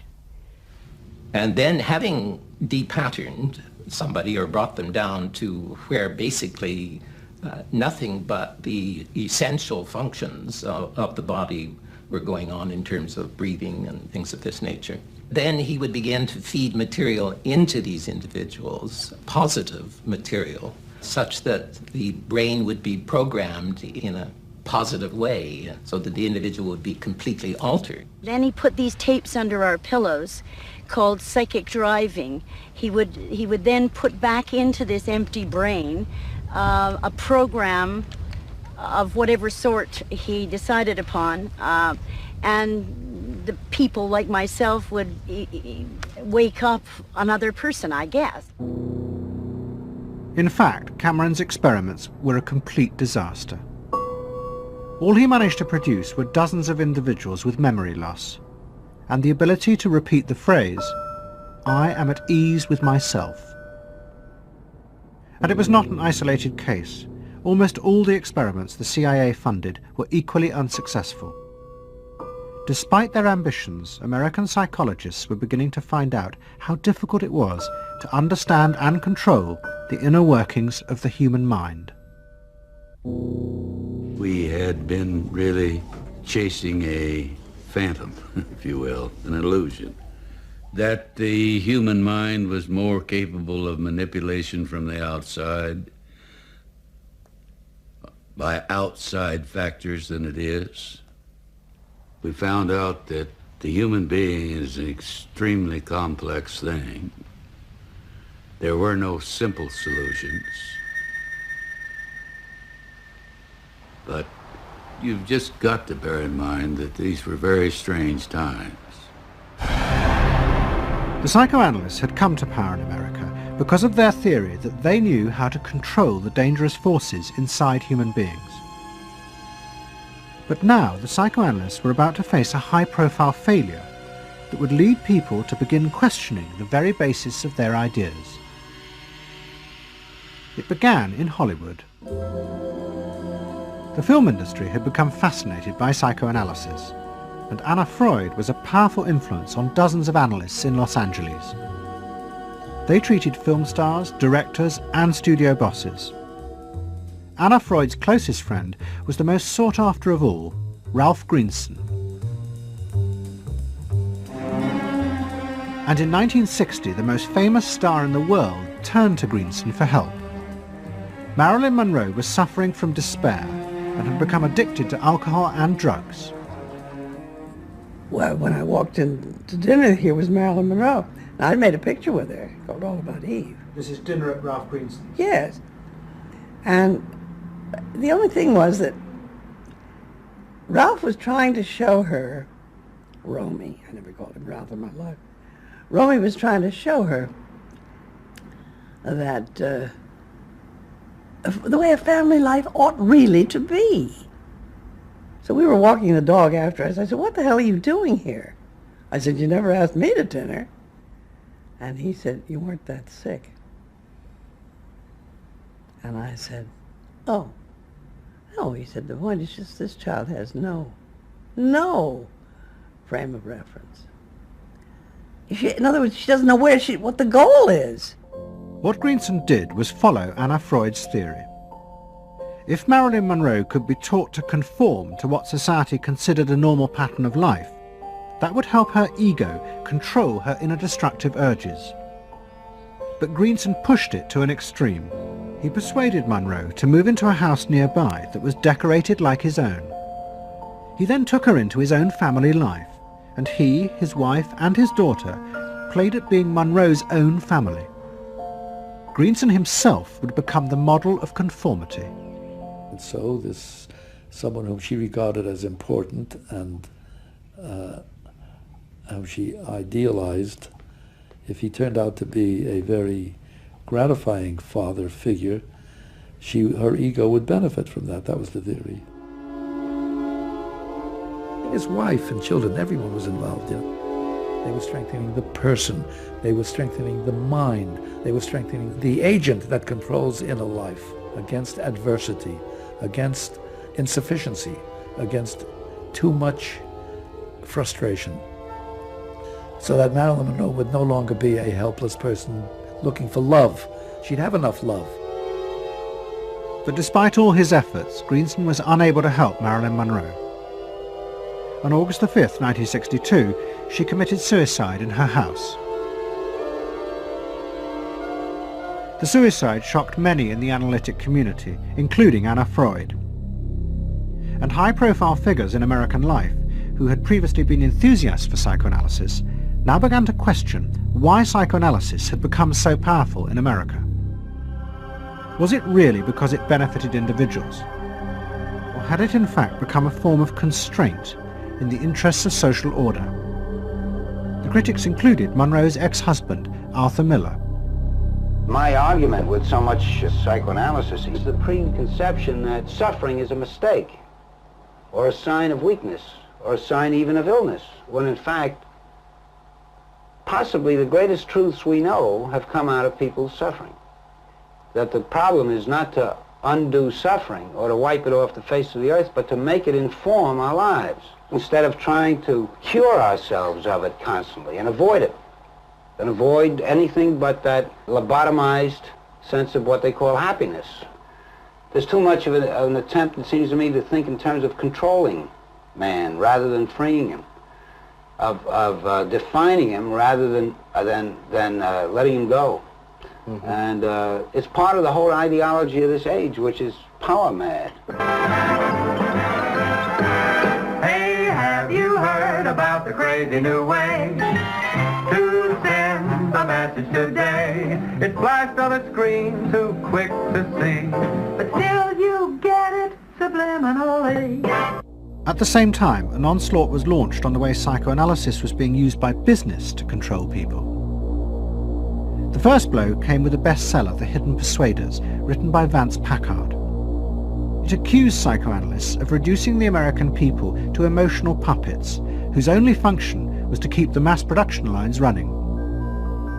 They did this by manipulating people's unconscious desires to create longings for ever new brands and models. They had turned the population into unwitting participants in the system of planned obsolescence. The second blow came from an influential philosopher and social critic, Herbert Marcuse. He had been trained in psychoanalysis. This is a childish application of psychoanalysis, which does not take at all into consideration the very real political systematic waste of resources, of technology and of the productive process. For example, planned obsolescence. For example, the production of innumerable brands and gadgets who are, in the last analysis, all the same. The production of innumerable different marks of automobiles. And this prosperity at the same time, consciously or unconsciously, leads to a kind of schizophrenic existence.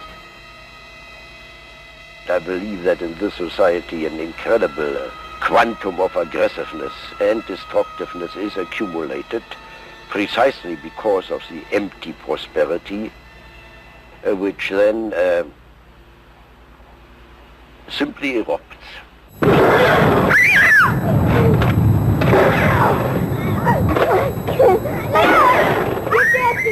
Marcuse's argument was not simply that psychoanalysis had been used for corrupt purposes. It was more fundamental. Marcuse said that the very idea that you needed to control people was wrong. Human beings did have inner emotional drives, but they were not inherently violent or evil. It was society that made these drives dangerous by repressing and distorting them. Anna Freud and her followers had increased that repression by trying to make people conform to society. In so doing, they made people more dangerous, not less. Marcuse challenged that social world, and he said that's a world that should not be adapted to. And in fact, what the individual was adapting to was corrupt and evil and corrupting. In other words, he switched the source of evil from inward conflict to the society itself. That the sickness of society lay at the societal level, not at the sickness of human beings in it. And if people did not challenge that, then they were, in fact, submitting to evil. Modern psychology has a word that is probably used more than any other word in psychology. It is the word maladjusted. It is the ringing cry of modern child psychology, maladjusted. Now, of course, we all want to live the well-adjusted life in order to avoid neurotic and schizophrenic personalities. But as I move toward my conclusion, I would like to say to you today, in a very honest manner, that there are some things in our society and some things in our world for which I'm proud to be maladjusted. And I call upon all men of goodwill to be maladjusted to these things until the good society is realized.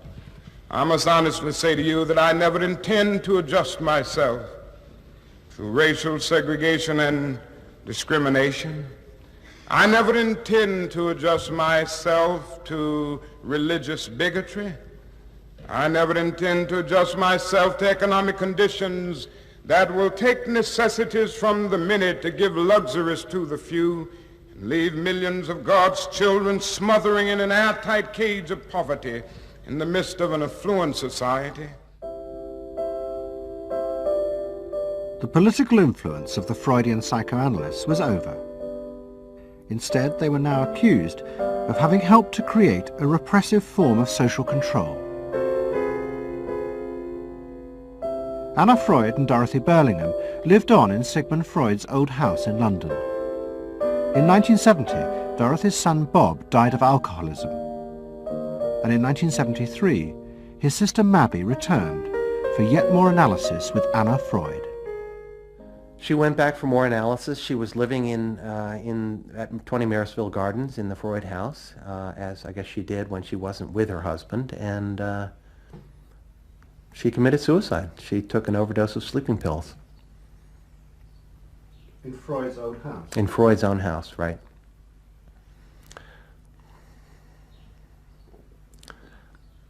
So, I mean, the obvious, there are a lot of implications that one can draw from that, and I just think she happened to reach the end of the rope there. Although it would seem to be a very pointed act. Obviously, suicide is a very politicized act, and to do it in Sigmund Freud's own house is certainly different from doing it in Riverdale back in New York.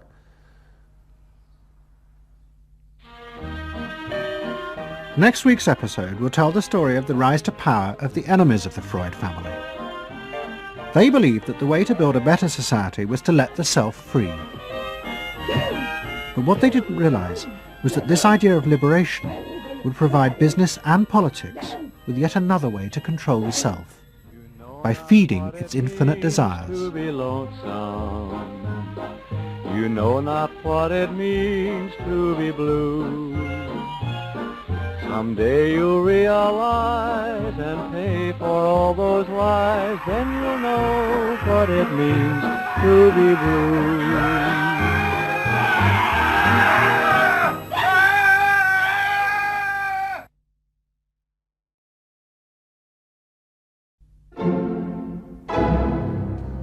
Don't settle for anything less than you can be. Make your life a masterpiece. This is a series about how Sigmund Freud's ideas about the unconscious mind have been used by those in power to control the masses in an age of democracy. Last week's episode showed how Freud's ideas spread throughout America in the 1950s. They were promoted by his daughter Anna and by Freud's nephew Edward Bernays, who invented public relations. He brought Freud's theories into the heart of advertising and marketing. A man like you, I mean, with a car like this. What they both believed was that underneath all human beings was a hidden, irrational self, which needed to be controlled, both for the good of individuals and the stability of society. But the Freuds were about to be toppled from power by opponents who said they were wrong about human nature. The inner self did not need to be repressed and controlled. It should be encouraged to express itself.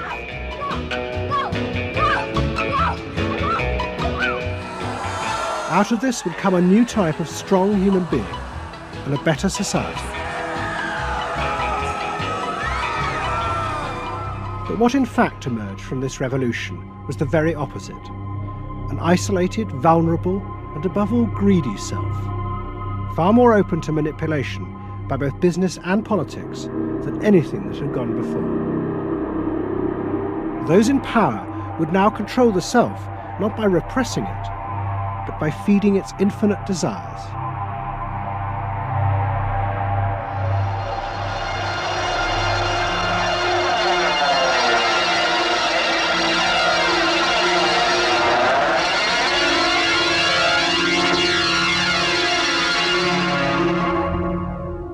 What goes on here is the liberation of feeling.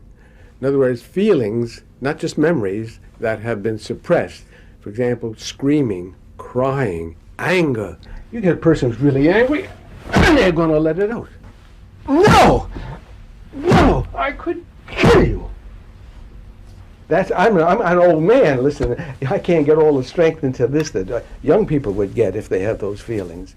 That wasn't bad. In the 1950s, a small group of renegade psychoanalysts began a new form of therapy.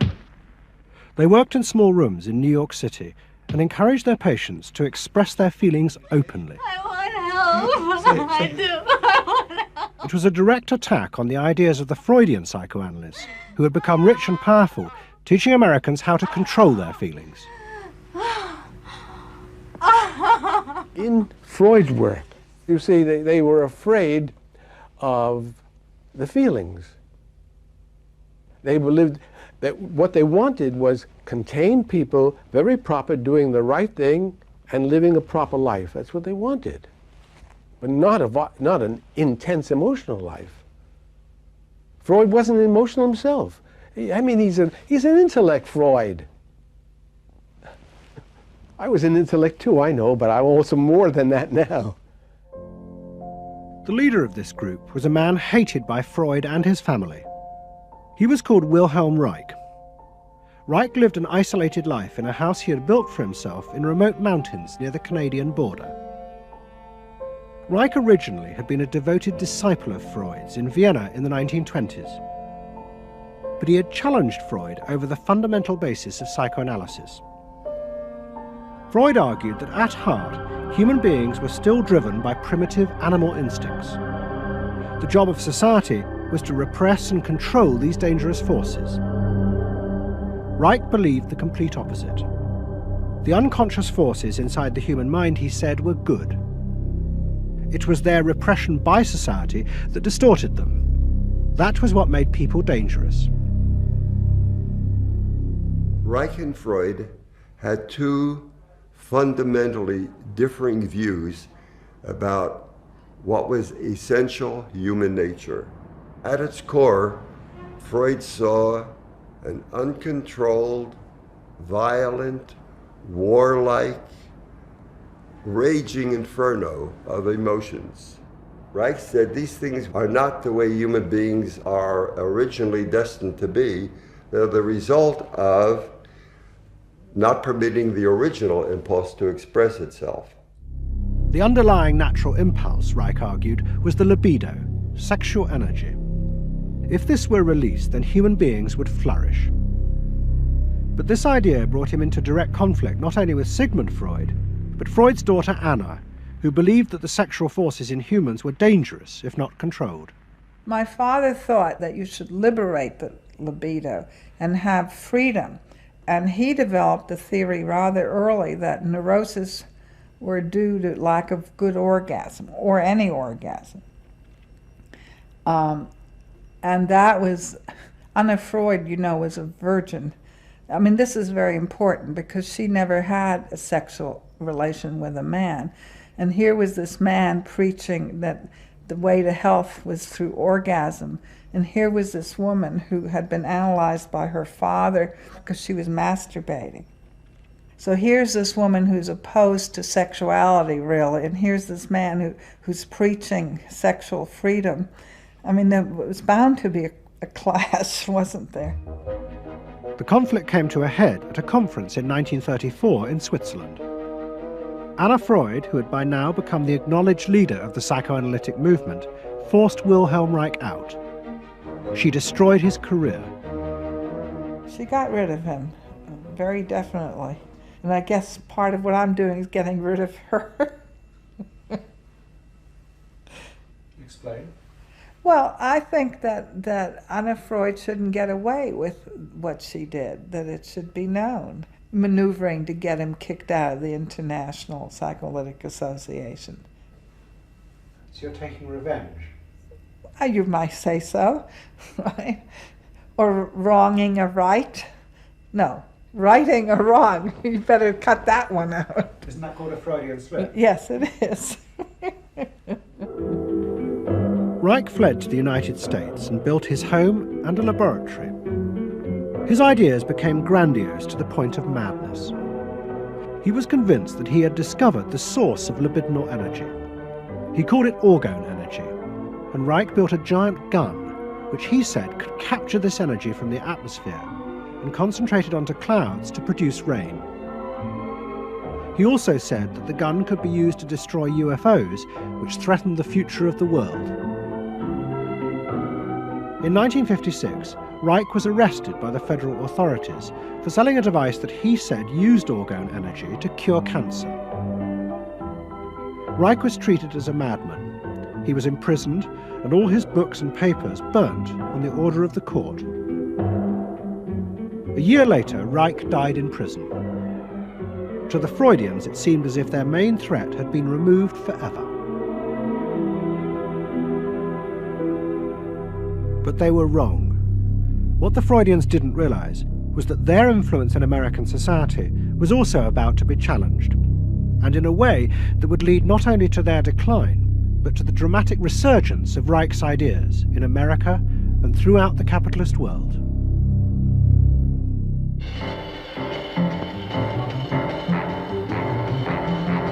The consumer is king.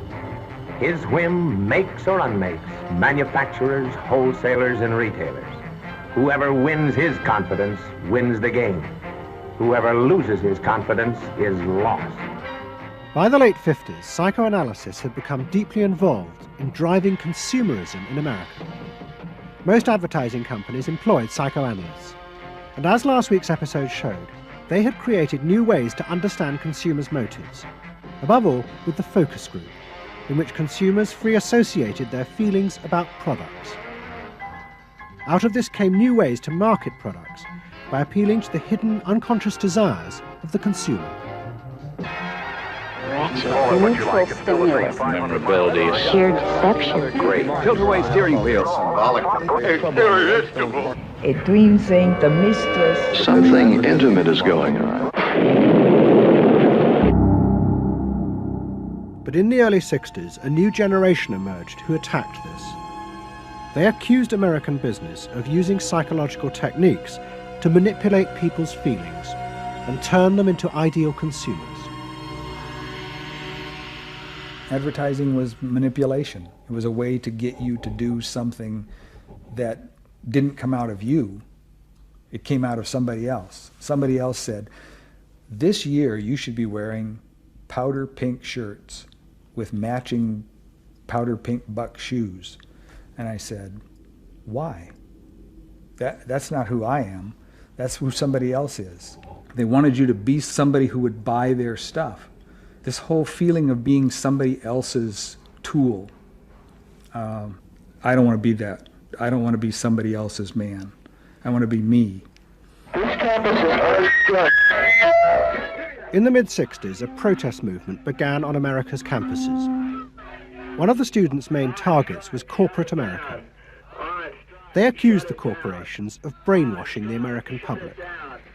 Consumerism was not just a way of making money, it had become the means of keeping the masses docile, while allowing the government to pursue a violent and illegal war in Vietnam. The student's mentor was a famous radical philosopher called Herbert Marcuse. Marcuse had studied psychoanalysis and was a fierce critic of the Freudians.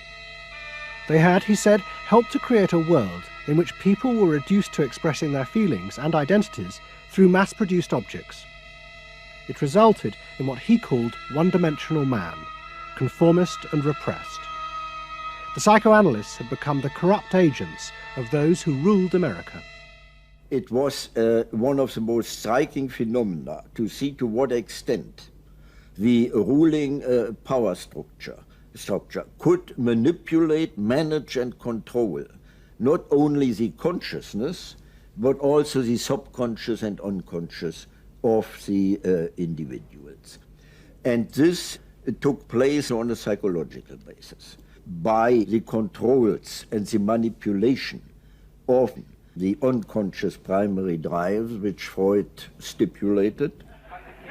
Think about it, dear American people out there. You hear him, huh? You're all brainwashed, kiddies. You're all brainwashed. That's why you're here. They're saying right now, kill the bum. Look, I look at you in the living room. You know, you're saying, kill me.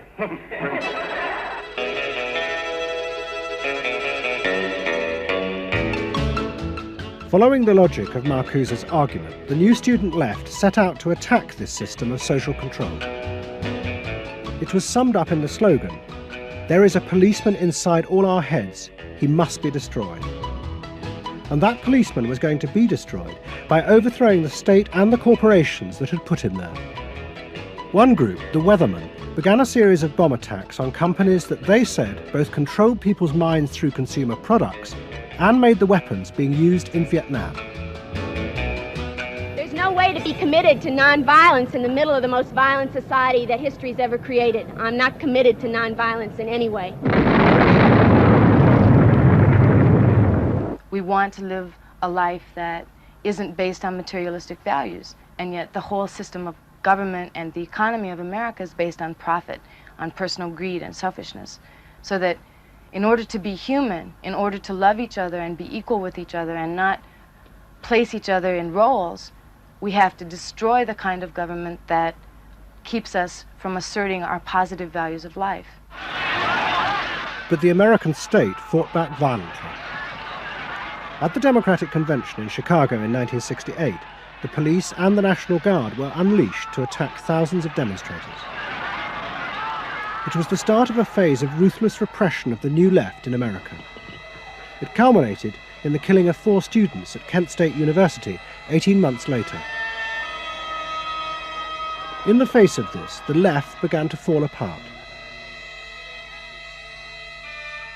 We had met the force of the state. It was much bigger and stronger and more powerful than we realized. And at that point, what seemed to happen was that there was a change in tactics. Confronted by this violent repression, many in the New Left began to turn to a new idea. If it was impossible to get the policeman out of one's head by overthrowing the state, instead one should find a way of getting inside one's own mind and removing the controls implanted there by the state and the corporations. Out of this would come a new self, and thus a new society.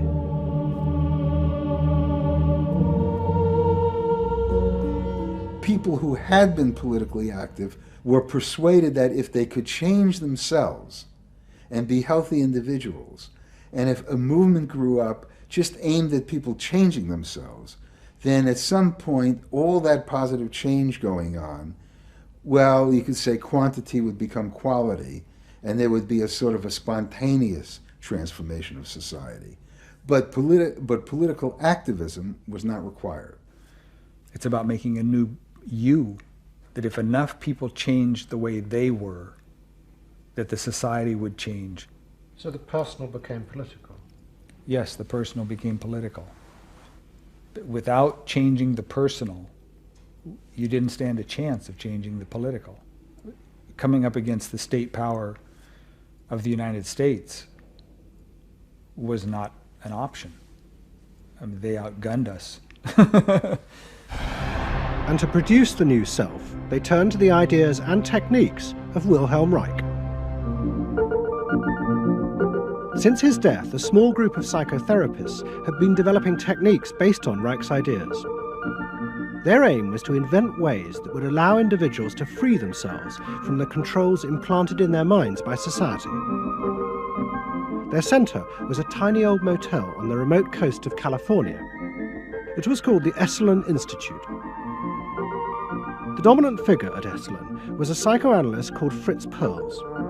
Perls had been trained by Reich and had developed a form of group encounter in which he pushed individuals to publicly express the feelings inside them that society had said were dangerous and should be repressed. It's a basic fear of that thing inside me, like a little demon in there. It doesn't come out very often. It's really hard to get it out. Now put the thing inside you on that chair and talk to it. Perls used to call this getting on the hot seat in front of a group. If this were the hot seat and you were Perls, and you would guide me into this process of self-enactment, self-revelation, of staying present to all the parts of yourself and noticing it, and then taking ownership of this. As the demon? Yeah. Yes, I can come out. I can come right out of him, and I can push him aside. You, say you. I can push you aside. Yeah. Be the demon with each one of us. I can make you all cry. I can make you all feel terrible. Maybe even forever. I can make the mouth, this mouth here, do things and say things. I can almost destroy anyone, each one of you, if I get out. There isn't one of you that I would spare. Not even you. Yeah. How do you feel now? I feel better. I mean, I feel very honest. Yeah. And you notice the increase of power. In other words, taking ownership of who you are and how you act and how you feel, your whole being in the world. In other words, giving you autonomy, owning your freedom. I'm frightening. When I have my power, I am frightening. See, I frighten you with my power. I frighten you with my power. Now, where do you feel your power? In your hands? In your muscles? Where else? Wake up! I want you to do for me, God damn you! Okay. Stop it. You. It was not phony movement. That's what I wanted to do, and I did it. What Pearls and others working at Esalen believed was that they were creating ways that allowed individuals to express their true inner selves. I want them to applaud for me. Out of this, they believed, would come new autonomous beings free of social conditioning. To the left, defeated in the wake of Chicago, it was an enormously attractive idea. These techniques could be used to unleash a new, powerful self, strong enough to overthrow the old order.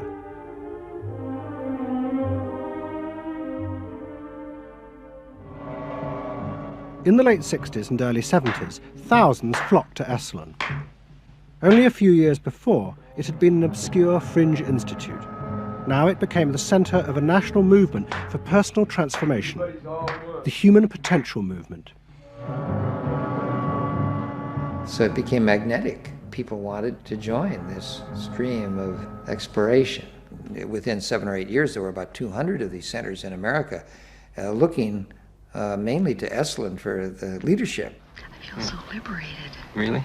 It's fantastic. And it took on a big political agenda.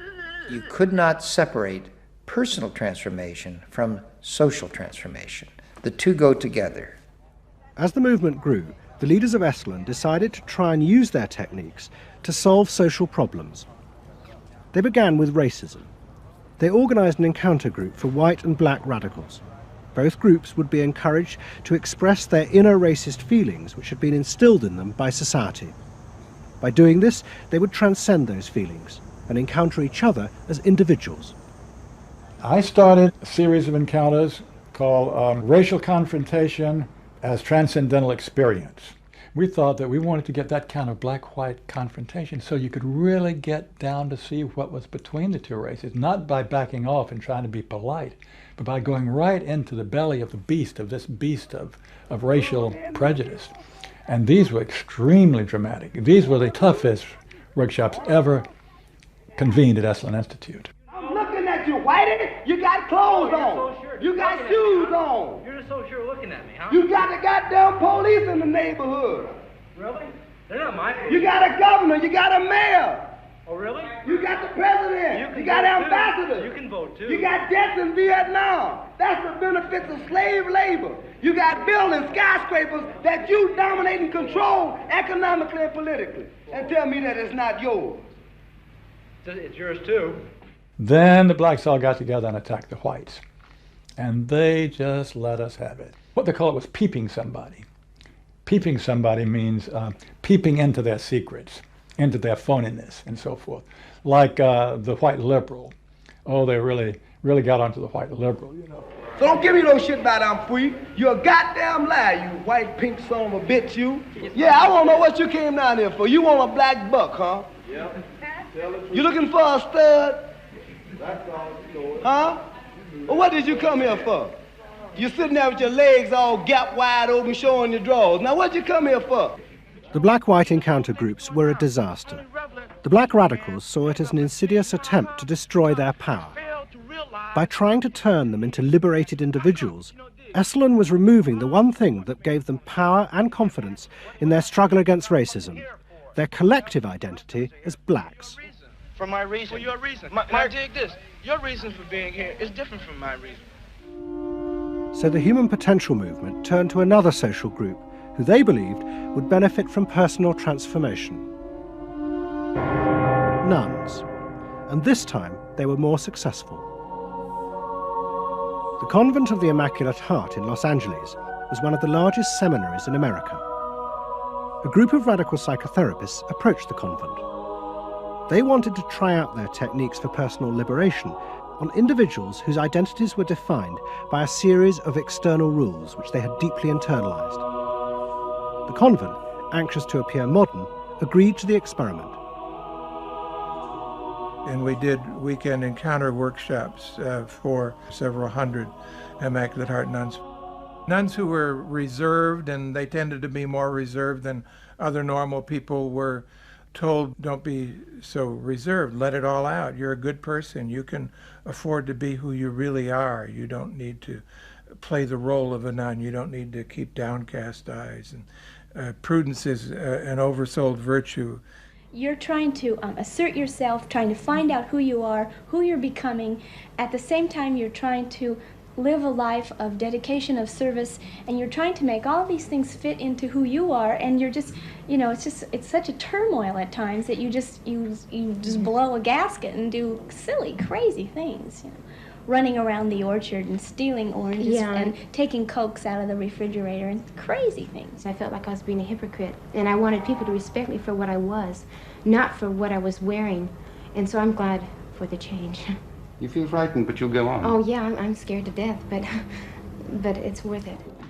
The experiment began to transform the convent. The nuns voted to discard their habits in favor of ordinary clothes. But the psychotherapists found they had awoken other forces. Solid. One of the things we unleashed was sexual energy, the kind of thing that the church had been very good at restraining was no longer to be restrained.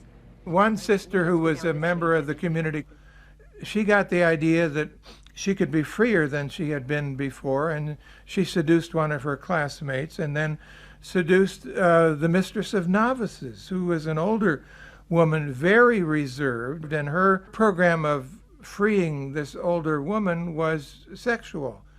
She drove her to the store, and when they drove back and drove into the garage, she leaned over and gave her a big kiss on the lips, and thereafter, sister, who had perhaps never been kissed before, was ready for more. The effect of the experiment on the convent was cataclysmic. Within a year, 300 nuns, more than half the convent, petitioned the Vatican to be released from their vows. And 6 months later, the convent closed its doors. All that was left was a small group of nuns, but they had become radical lesbian nuns. The rest gave up the religious life. They gave up being nuns? They did, yeah, they became persons.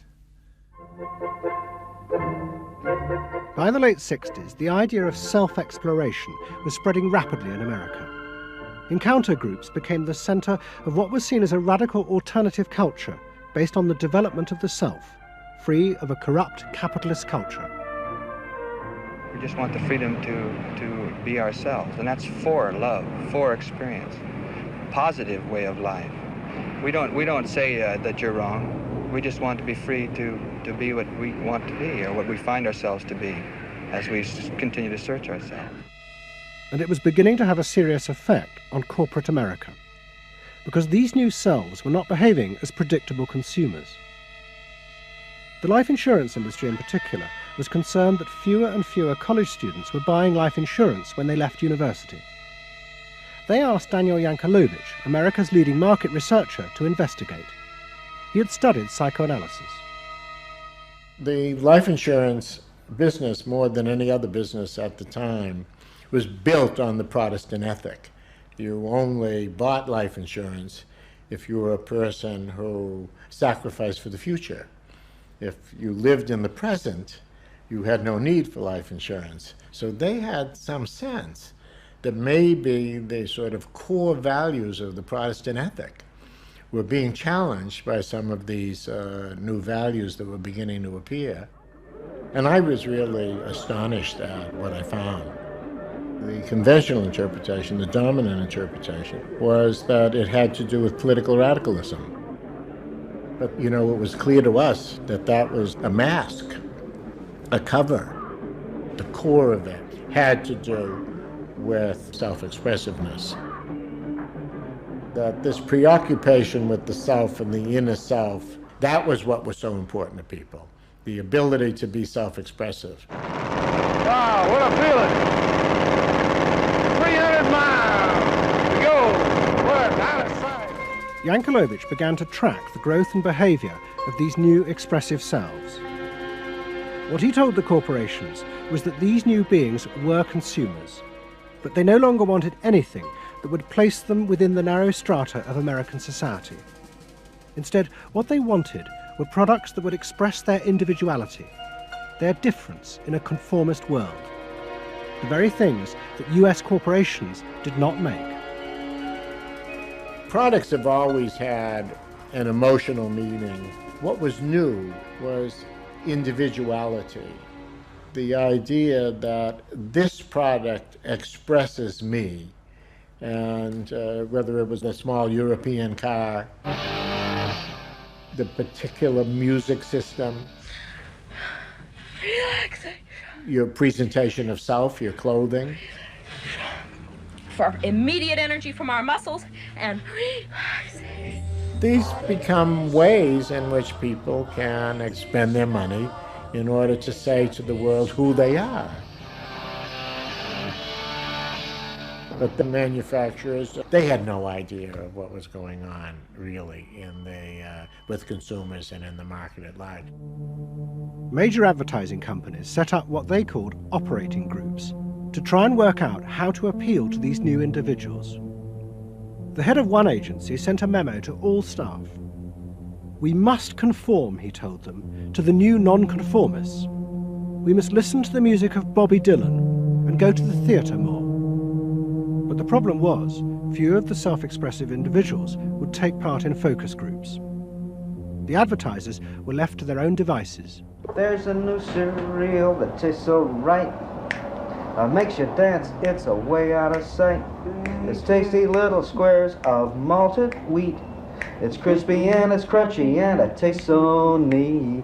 Faster though. That's what I'm saying. Use a folk rock with more rock than folk. And there was an even more serious problem.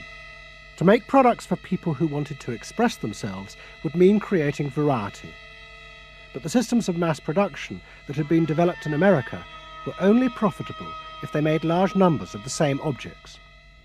This had fitted perfectly with the limited range of desires of a conformist society. The expressive self threatened this whole system of manufacture. And the threat was about to grow rapidly. Go! Because an entrepreneur had invented a way of mass-producing this new independent self.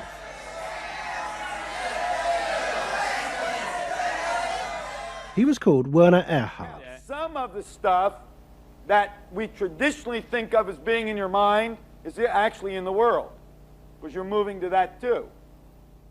Erhard had invented a system called EST, Erhard Seminar Training. Hundreds of people came for weekend sessions to be taught how to be themselves.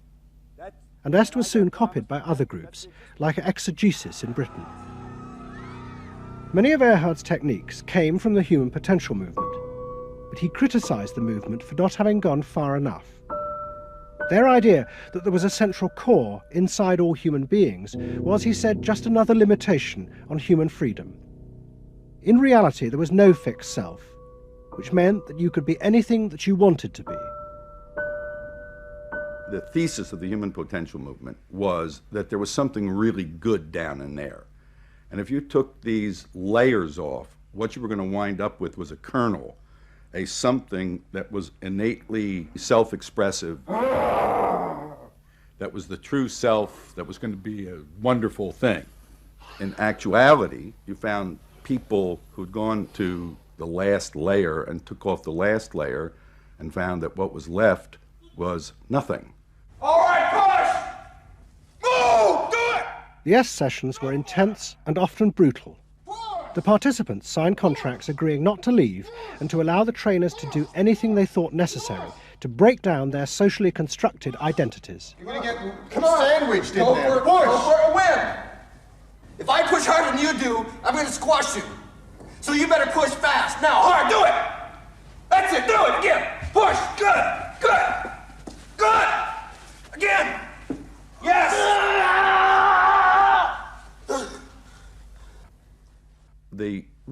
point to the S training was to go down through layer after layer after layer after layer until you got to the last layer and peeled it off, where the recognition was that it's really all meaningless and empty.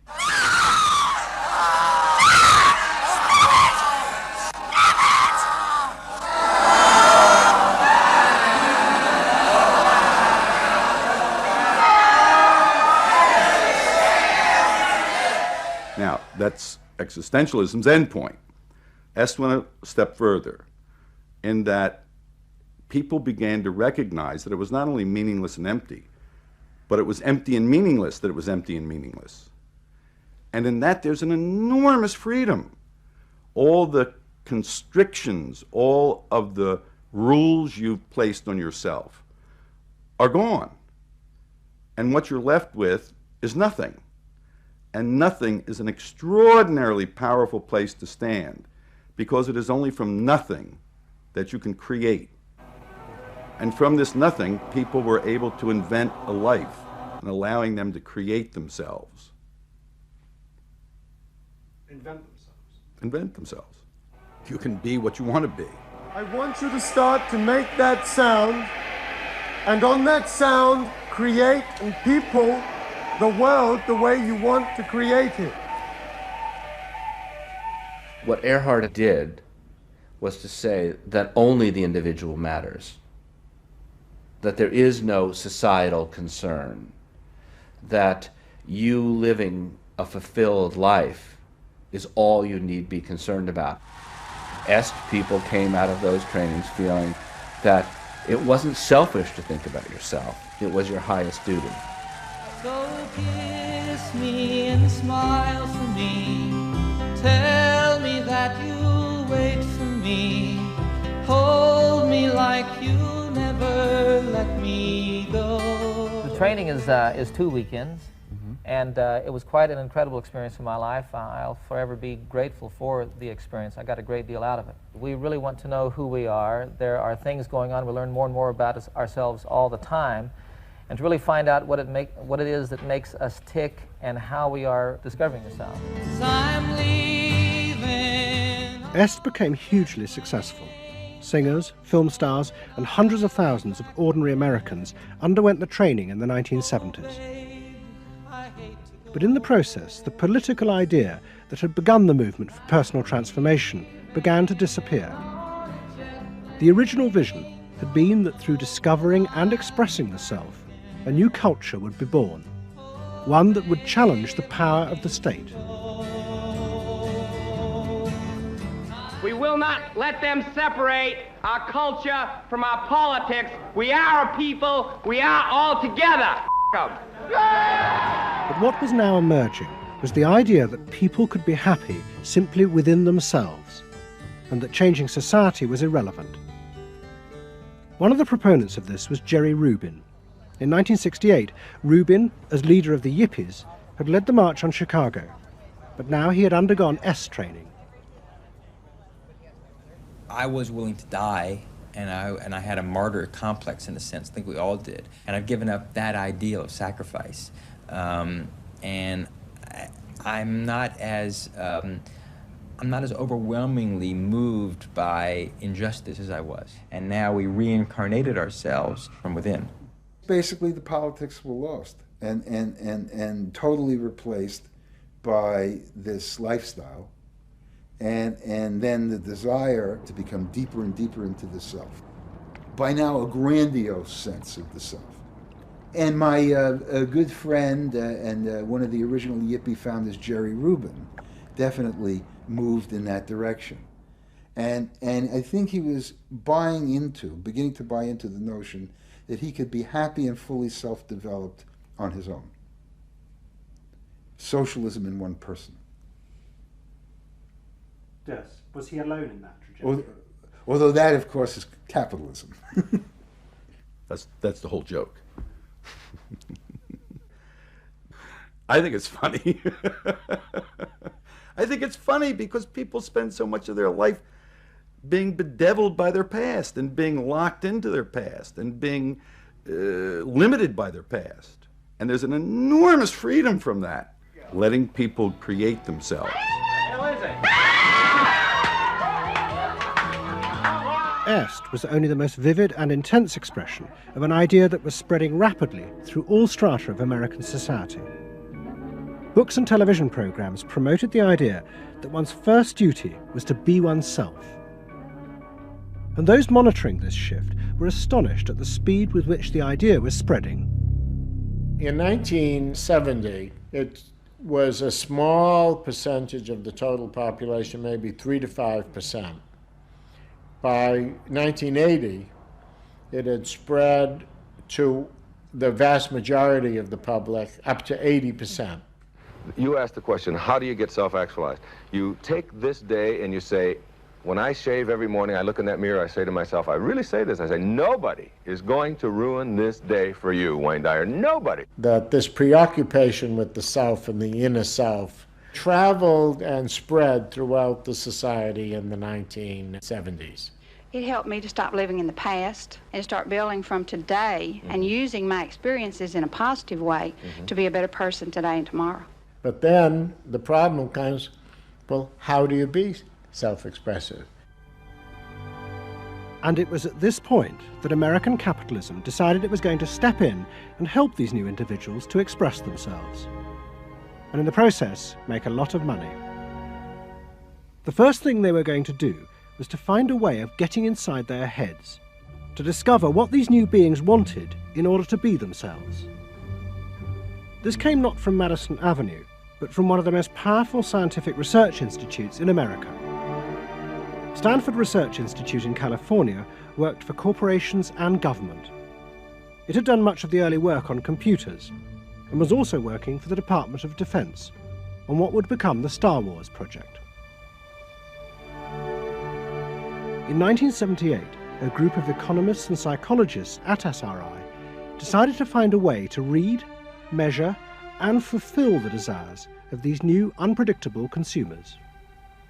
The idea was to create a rigorous tool for measuring a whole range of desires, wishes, values that prior to that time had been kind of overlooked. They say in business, you know, what gets measured gets done. We were basically telling manufacturers, if you're really going to satisfy not just the basic needs, but individuated wants, whims, and desires of more highly developed human beings, you're going to have to segment, you're going to have to individuate. To do this, SRI turned for help to those who had begun the liberation of the self. In particular, one of the leaders of the human potential movement, a psychologist called Abraham Maslow. Through observing the work at places like Esalen, Maslow had invented a new system of psychological types. He called it the hierarchy of needs, and it described the different emotional stages that people went through as they liberated their feelings. At the top was self-actualization. This was the point at which individuals became completely self-directed and free of society. The team at SRI thought that Maslow's hierarchy might form the basis for a new way to categorize society, not by social class, but by different psychological desires and drives. To test this, they designed a huge questionnaire with hundreds of questions about how people saw themselves, their inner values. The questions were designed to see whether people fitted into Maslow's categories.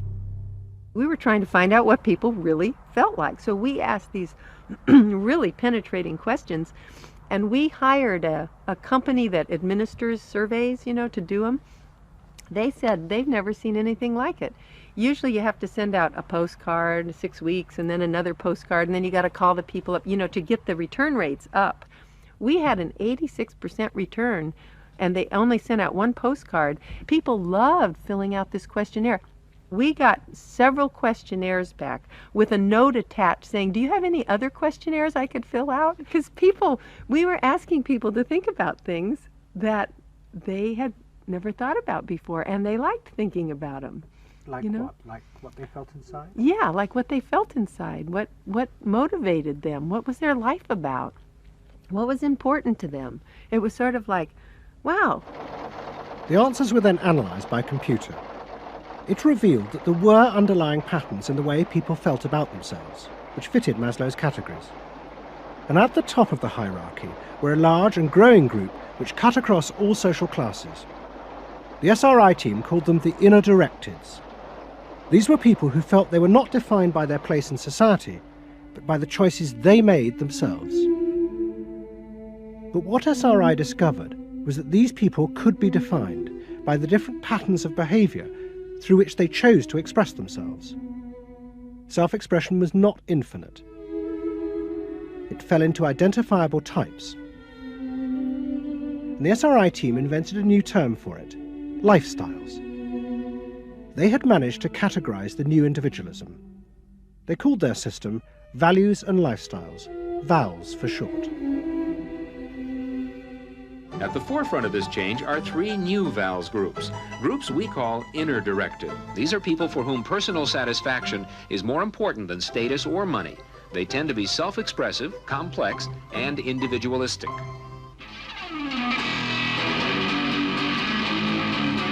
Rob is an I am me. I am me's are searching for new values, breaking away from traditions and inventing their own standards. Rob even invented his own name, Rob Noxious. Jody is an experiential. This is a group seeking inner growth through direct experience. Experientials aren't in one place much. This is the try-anything-once crowd, and all that activity takes goods and services. Their hobbies are hands-on, and their possessions are simple, but not always simply priced. I'm a bookseller. I sell books. I'm a businessman. That doesn't necessarily mean that I believe in capitalism. It just happens to be what I'm doing now. SRI created a simplified questionnaire with just 30 key questions. Anyone who answered them could be immediately fitted into a dozen or so of these new groups. It allowed businesses to identify which groups were buying their products, and from that, how the goods could be marketed, so they became powerful emblems of those groups' inner values and lifestyles. It was the beginning of lifestyle marketing.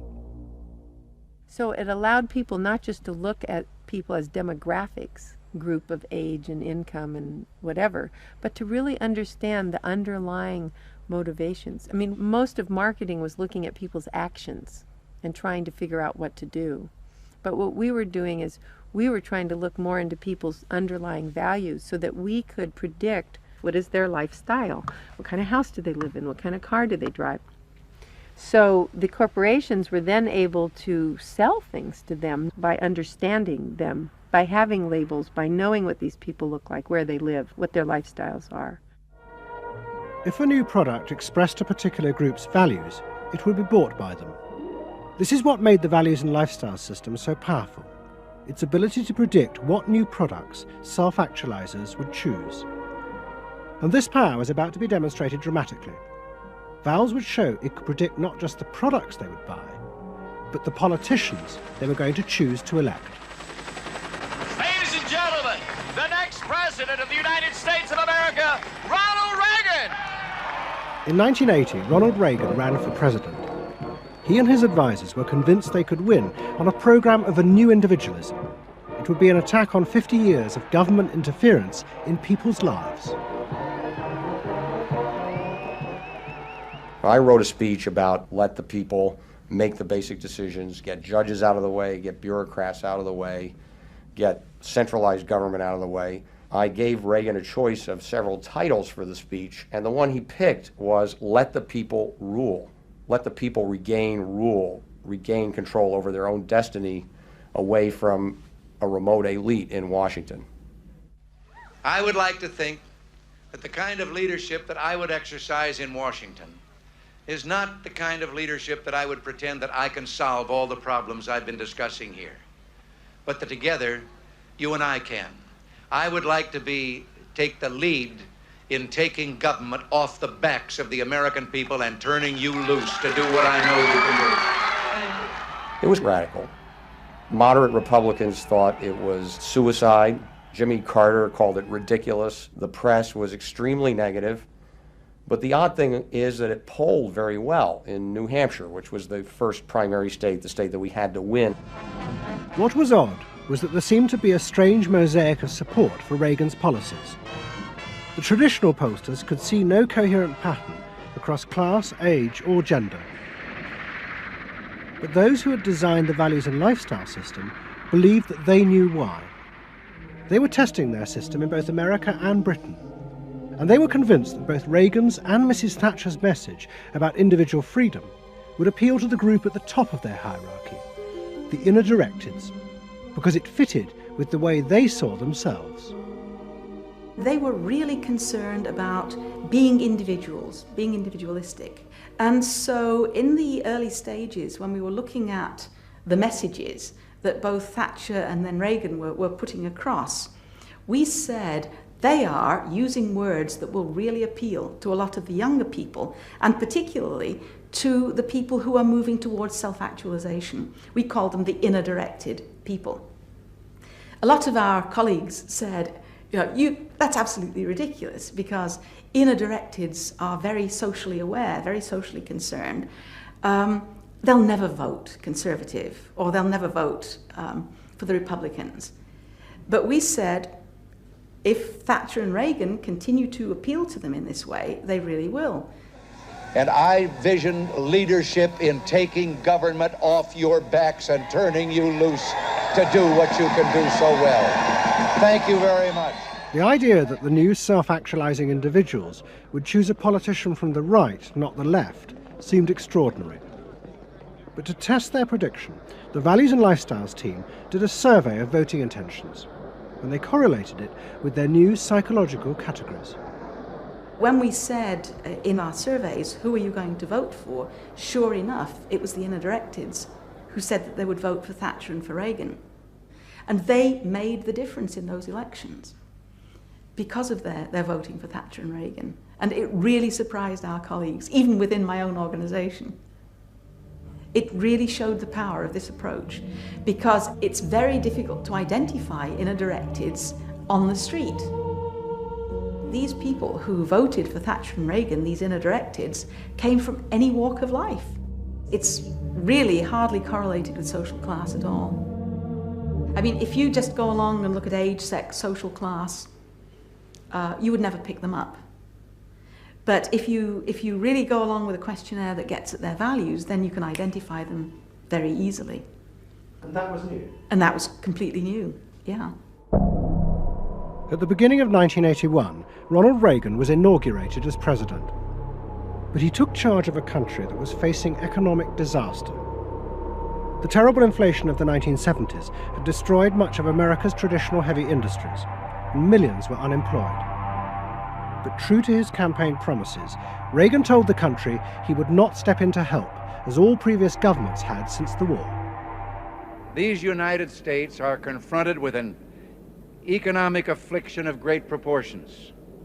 We suffer from the longest and one of the worst sustained inflations in our national history. Idle industries have cast workers into unemployment, human misery, and personal indignity. In this present crisis, government is not the solution to our problem. Government is the problem. But America's ailing economy was about to be rescued, not by government, but by the new groups that the market researchers had identified, the self-actualizing individuals. They were about to become the motor for what would be called the new economy. You can be what you want to be.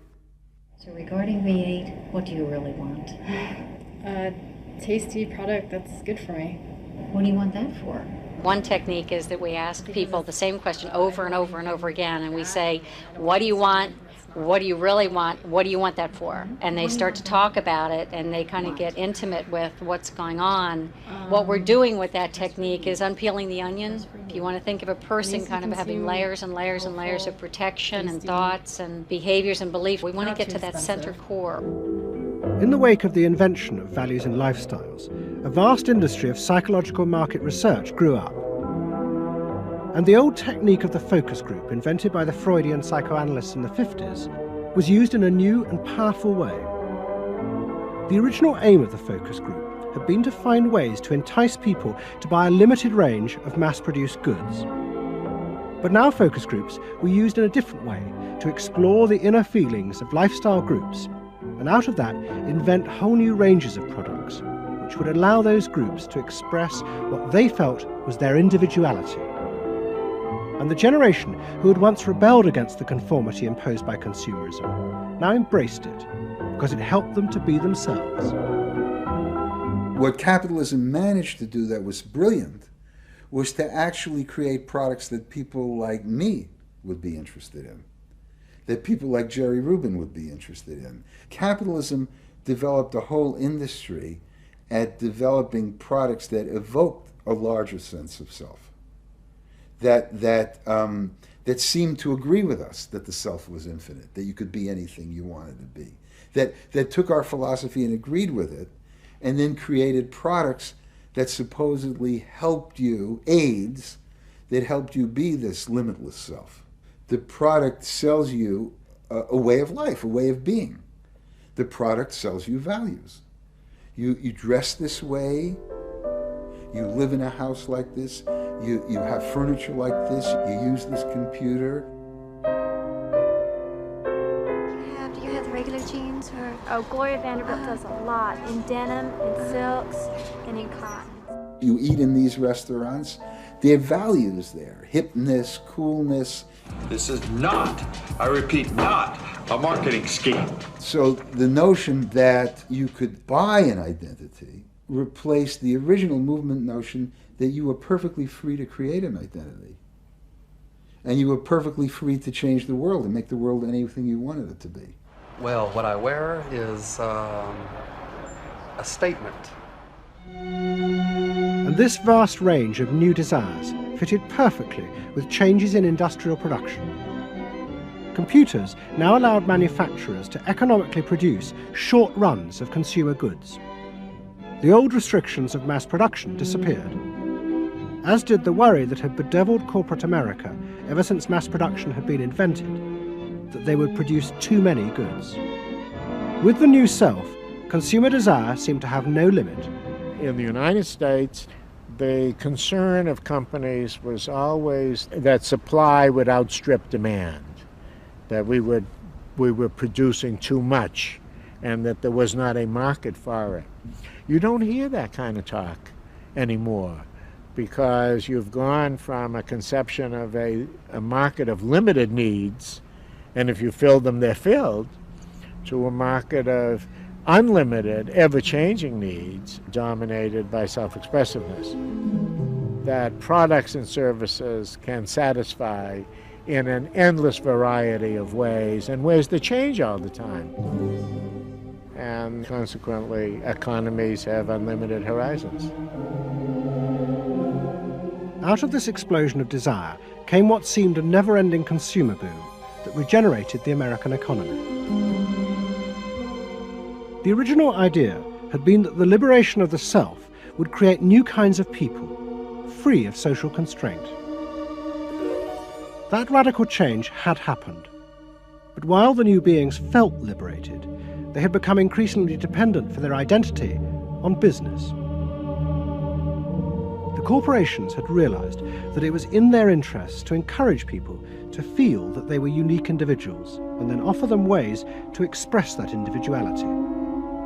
A world in which people felt they were rebelling against conformity was not a threat to business, but its greatest opportunity.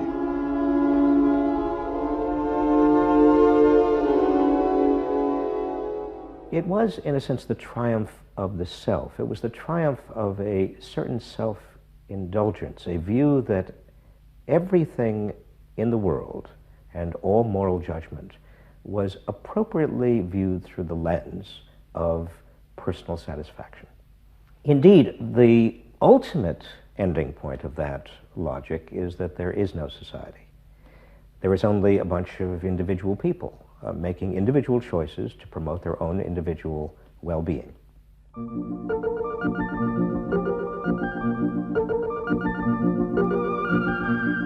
Next week's episode tells the story of how politicians on the left, in both Britain and America, turned to the techniques developed by business in order to regain power. But what they didn't realize is that what had worked for business would undermine the very basis of their political beliefs. They would find themselves trapped by the greedy desires of the new self.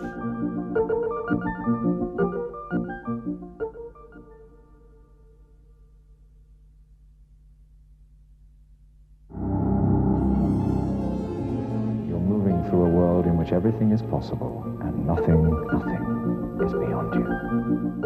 This is the story of the rise of an idea that has come to dominate our society. It is the belief that the satisfaction of individual feelings and desires is our highest priority. Today we're going to tell you how to get whatever you want. I wanted to live a different life that wasn't available to me in the image I was born. I am here, look at me, notice me. Previous episodes have shown how this rise of the self was fostered and promoted by business. They had used the ideas of Sigmund Freud to develop techniques to read the inner desires of individuals and then fulfill them with products. This final episode is about how that idea took over politics. It tells the story of how politicians on the left, in both America and Britain, turned to these techniques to regain power. They believed that they were creating a new and better form of democracy, one that truly responded to the inner feelings of individuals. But what the politicians didn't realise was that the aim of those who had originally created these techniques had not been to liberate the people, but to develop a new way of controlling them in an age of mass democracy.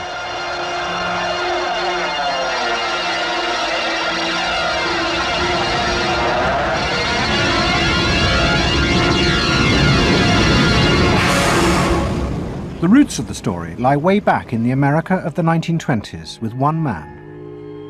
He was called Edward Bernays, the nephew of Sigmund Freud. Bernays had been one of the inventors of the profession of public relations, and he was fascinated by his uncle's theory that human behaviour was driven by unconscious sexual and aggressive drives. Many of Bernays' clients were large American corporations, and he was the first person to show them how they could sell many more products if they linked them through images and symbols to those unconscious desires that Freud had identified. The strategy he offered them was that people could now look at the goods that were emerging within this society and not merely view those goods as things that they needed in order to deal with some specific material want, but also as goods which would stroke and respond to deep emotional yearnings. You know, how this bar of soap or this bag of flour will make you a happier, more successful, more sexually appealing, less fearful person, somebody to be admired rather than reviled. The powerful people in that world are those people who are capable of reading the public mind and giving the public what it wants in those terms. And Bernays was at the heart of it.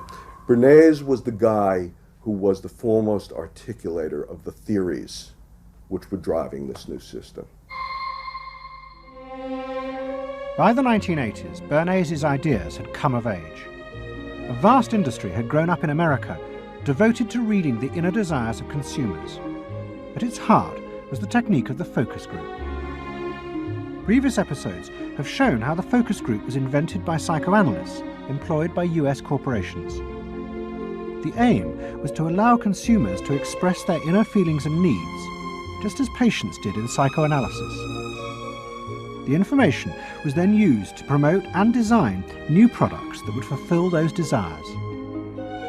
And Edward Bernays, who was now nearly 100 years old, was celebrated as the founding father of this marketing world. Hi, Doctor. Good to see you. Come on up over here. There you go. Doctor, tell me again what the doctor is. What are we dealing with here? You're the father of public relations. What we're dealing with really is the concept that people will believe me more if you call me doctor. Oh, I see. So, that's a good idea. And Bernays' ideas and techniques were also about to conquer Britain in the 1980s. Unlike America, the ruling elites in Britain had always distrusted the idea of pandering to the masses. It was epitomised by the patrician elite who ran the BBC. Even as late as the 60s, popular programmes were referred to as ground bait. Their real job was to lure the viewers into watching the more serious programmes the elite knew was good for them. And market research reflected this attitude. Individuals were observed and classified by market researchers according to their social class, from A through C2, D and E.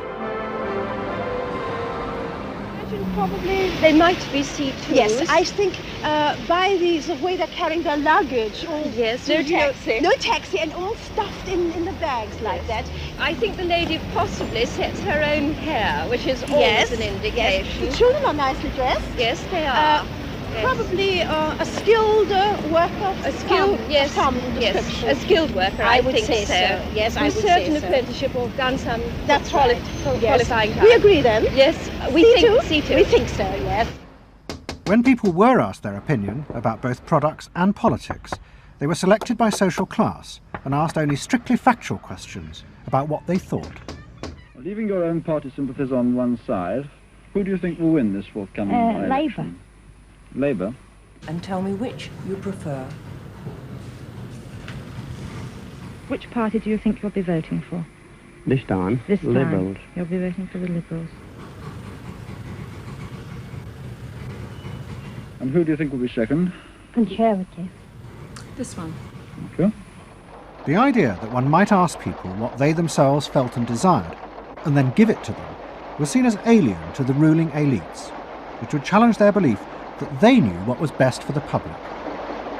There's evidence in other countries, in the United States for example, where pollsters have been used before elections to interpret the mood of the public, and then you give people more what they want to have and less what they ought to have.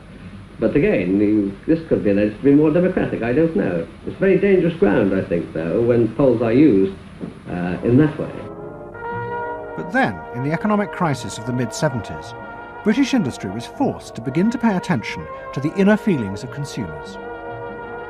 As the recession deepened, consumer spending fell dramatically, and the advertisers insisted that the only way for companies to survive was to make their advertising more effective. And to do this, they would have to delve into people's underlying psychological motives for purchasing. The advertising industry started to bring in Americans to run focus groups with British housewives. Everyone is a unique person, and even though you're a group of 10 today, we don't want a group opinion, and we want to know your ideas and your thoughts, no matter how crazy it might be. Please let your imagination run wild, because that's how very crazy things like instant coffee got born. Now, can we get somebody, this lady, to be a kitchen sink? And kitchen sink, how do you feel with these things that are being used to clean you up? Well, I've got to feel clean. I've got to be kept clean. So you're I feel that. I should hate it if I was all greasy, so I've got to be easy to clean. Okay, now the housewife, this lady, what would you use to clean your kitchen sink? A scouring powder. Of course, a cloth to apply the things on, and plenty of water. Now, how do you feel as you're doing this chore? Feel satisfied? Well satisfied when I have done it, yes. I'm doing my duty. I feel it's a job well done. The consumers were encouraged to play at being products, from household cleaners to car seat belts. The aim was not to talk rationally, but to act out and reveal their inner emotional relationship to products. Which firmly and unmistakably underlines. And then a politician emerged who also believed that people should be allowed to express themselves. Instead of being controlled by the state, the individual should become the central focus of society. Some socialists seem to believe that people should be numbers in a state computer. We believe they should be individuals. We're all unequal, No one, thank heavens, is quite like anyone else, however much the socialists may pretend otherwise. And we believe that everyone has the right to be unequal, but to us, every human being is equally important. A man's right to work as he will, to spend what he earns, to own property, to have the state as servant and not as master, they are the essence of a free economy, and on that freedom all our other freedoms depend. Mrs. Thatcher's vision was of a society in which the wants and desires of millions of individuals would be satisfied through the free market. This, she believed, would be the engine to regenerate Britain. And with her ascent to power, the advertising and marketing industries flourished. Their task was to find out what the British people really wanted and then sell it to them. In this new climate, the focus group flourished. And those who ran them borrowed from the techniques of psychotherapy to delve ever deeper into people's feelings about products. We're trying to understand how people feel about brands, how they relate to brands. That is to say, what the brand's personality is as far as consumers are concerned. And there are a number of techniques which are very, very helpful for getting to that understanding. The consumer is given crayons to doodle, to express their feelings, to go inside their own head, pull out their feelings and somehow get them onto paper. And these are ordinary drinkers expressing their feelings about drinking Guinness. Here you see a rich, very female aspect of Guinness. So if you were describing a woman who somehow to you had that character, what sort of person is it? Paula Yates, who used to lay in bed, surrounded with magazines and chocolates like a 50s starlet.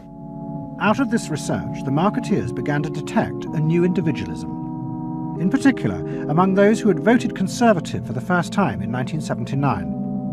They no longer wanted to be seen as part of social classes, but to express themselves. And crucial to this were the products they chose to buy. We identified that there was this trend towards what might be called individualism, where people wanted to still be part of a crowd, but to express themselves as individuals within it, to have their own personalities, to be, I suppose, their own men. I didn't want to be the same as everybody else. I wanted it to be a little bit different, a little bit individual. It's quite individual upstairs. It's not remarkable, but I think it's quite individual. It is expensive. It's Italian. It's Italian, it's expensive, and it's good quality. A little bit different. Yeah, we want to set our own standards, so nobody else has got what we've got. We just didn't want it be the same as everybody else. We just want to be different. Business responded eagerly to this new individualism, and it soon became one of the main forces driving the growing consumer boom in Britain. Using the data from the focus groups, the manufacturers created new ranges of products that allowed people to express their individuality. Business also recategorized people. They were no longer divided by social class, but by their inner psychological needs. If the primary need is security and belonging, we call the groups mainstreamers.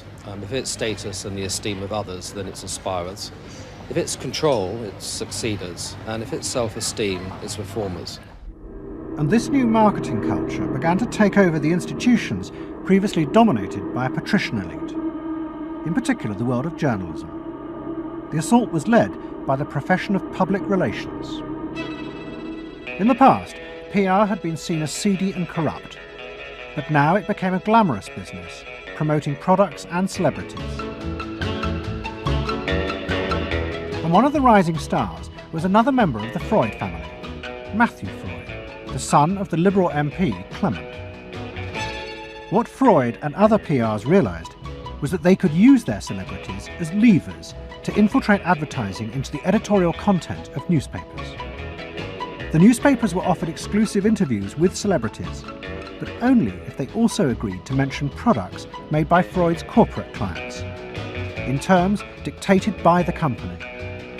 What happened with Freud's was that you effectively got some kind of product placement, or even product, the manufacturers of the product got some degree of control over how their products would appear in print. So if, for example, you did want to write about Caprice's passion for stuffed crust pizza. You would sign a contract which guaranteed that you would mention the firm Pizza Hut in at least twice in certain positions in the introductory paragraph of the article, that you would agree to run the Pizza Hut logo at such and such a size in such and such a place, and of course that you would agree to run the enclosed pictures of Caprice eating her stuffed crust pizza. There was no choice about how you would run this article in the press. You were effectively told how to run the article in the press. By Freud's. By Freud's. It's a rise of the corporate culture and the rise of business. To traditional journalists, this infiltration of advertising into the editorial pages was a corruption of their profession. But to Mrs. Thatcher's allies, like Rupert Murdoch, who owned The Sun and The Times, it was part of a democratic revolution against an arrogant elite who had too long ignored the feelings of the masses. They hate to see someone communicating with the masses. They feel that newspapers, the written word is not for the masses. That should be left to television, or perhaps to nobody. I'm very proud of The Sun, and The Sun was not represented tonight in your film. You just took page 3, which everyone seems so fascinated with. About page 1, page 2, every other page of the paper. It was a typical piece of slanting and elitism by the BBC, who, after all, in order to get viewers for this program, put on a very sexy episode of Star Trek, which I was watching out in the room there. Oh, I don't think they put it on to get us viewers. I think we just are lucky to follow. They try to carry viewers into these show programs. You know how it's done. By the late 80s, Mrs. Thatcher and her allies in advertising and the media had brought the desires of the individual to the centre of society. As last week's episode showed, it was the same transformation that President Reagan had brought about in America. Both politicians had encouraged business to take over from government the role of fulfilling the needs of the people. In the process, consumers were encouraged to see the satisfaction of their desires as the overriding priority. To Thatcher and Reagan, this was a new and better form of democracy. But to their opponents in the parties of the left, they had summoned up the most selfish and greedy aspects of human nature. Ronald Reagan and Margaret Thatcher both embraced an economic philosophy that says the unit of judgment was not only the individual, but it was the individual's personal satisfaction, the individual's own unique happiness and well-being. It was, in a sense, the triumph of regarding individuals as purely emotional beings who have needs and wants and desires that need to be satisfied and can be satisfied unconsciously. It goes way back to the early part of the 20th century, to Freud, to notions of the unconscious, the assumptions that we are, in terms of our rational minds, we're little corks bobbing around on this great sea of hopes and fears and desires of which we are only dimly aware. And that the role of a marketer, the role of somebody selling something, including a politician, is to appeal to this great swamp of desire, of unconscious desire. The left believed the opposite, that the way to create a better society was not to treat people as emotional, isolated individuals, but to persuade them to realise that they had common interests with others, to help them rise above their individual feelings and fears. Let me assert my firm belief that the only thing we have to fear is fear itself, nameless, unreasoning, unjustified terror, which paralyzes needed efforts to convert retreat into advance. This idea had flourished in America in the Depression of the 1930s. President Roosevelt, faced with the chaos caused by the Wall Street crash, encouraged Americans to join together in trades unions, to set up consumer groups, and to pay for a welfare system for those trapped in poverty. His aim was to create a collective awareness which would become a powerful weapon against the unfettered power of capitalism, which had caused the crisis. That idea had driven the Democratic Party for 50 years. But now, Roosevelt's inheritors railed vainly against the effects of the self-interest encouraged by President Reagan. There is despair, Mr. President, in the faces that you don't see. Maybe, Mr. President, if you stopped in at a shelter in Chicago and spoke to the homeless there. Maybe, Mr. President, if you asked a woman who had been denied the help she needed to feed her children because you said you needed the money for a tax break for a millionaire or for a missile we couldn't afford to use. The worst thing Ronald Reagan did was to make the denial of compassion respectable. He said, you've worked hard, you've made your money. You shouldn't have to feel guilty about refusing to throw it away on people who choose to be homeless and who choose not to work. That's what he said. He said it with an elegance and a kind of benign aspect that disguised its harshness. Do you think we can do anything about it? Well, why not? If we can work together now to look after the lives of the people here, I don't see why we couldn't work together afterwards to clear up the mess and help build a better world in which these things can't possibly happen. The qualities we've learned from comradeship and common suffering are not going to be wasted after this war. It's out of experience like ours that the new world will be built.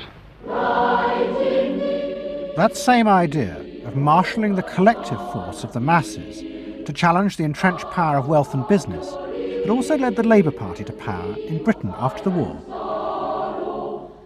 But in the 80s, Labour, like the Democrats in America, lost election after election as millions who had once voted for them switched their allegiance to the Conservatives. There it is, going blue just about everywhere, sweeping the country. The rural parts of Britain now have gone blue. For they are the party of yesterday, and tomorrow is ours. In the face of this, a growing number within the Labour Party became convinced that if they were ever to regain power, Labour would have to come to terms with the new individualism. One of them was an advertising executive called Philip Gould, who had been a lifelong Labour supporter. Gould believed that Labour's leadership had become corrupted by the same patrician arrogance that dominated all Britain's institutions. They denigrated and disapproved of the new aspirations of working-class voters. Labour stopped listening to these people. And I remember the best example of this was after the election of 1983, which was the election above all, where the people's voices just were not heard. And I had dinner with a leading Labour Party figure who'd been involved in the defeat, heavily involved in the defeat, and his wife said, God, these working class people, they just, we give them education, we give them chances in life, what do? They read the Sun and they just don't vote for us. And there was such a gap between these people just trying to make lives for themselves, better lives for themselves, and the kind of elitism of the Labour Party that was just such a chasm that had to be filled. Gould became part of a small group of modernisers centred around Peter Mandelson. Their aim was to reconnect Labour with the lost voters. To do this, Gould turned to the technique he knew well from his work in advertising, the focus group. Gould commissioned focus groups in suburban areas across the country with small groups of voters who had switched to Mrs. Thatcher. People were encouraged not to talk rationally about policies, but to express their underlying feelings. And what Gould discovered was a fundamental shift in people's relationship to politics. They no longer saw themselves as part of any group, but as individuals who could demand things from politicians in return for paying taxes, just as business had taught them to do as consumers. And I found that the people had become consumers. People now wanted to have, politics and life on their own terms. I mean, not just in politics, but in all aspects of life too. People see themselves as they are, as autonomous, powerful individuals who are entitled to be respected, who are entitled to have the best, not just in, going to Tesco's or wherever, but the best in terms of health and in education too.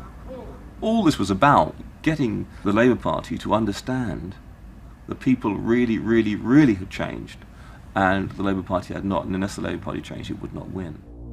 Philip Gould now set out to try and persuade the Labour Party that they would have to make concessions to what he called the new aspirational classes.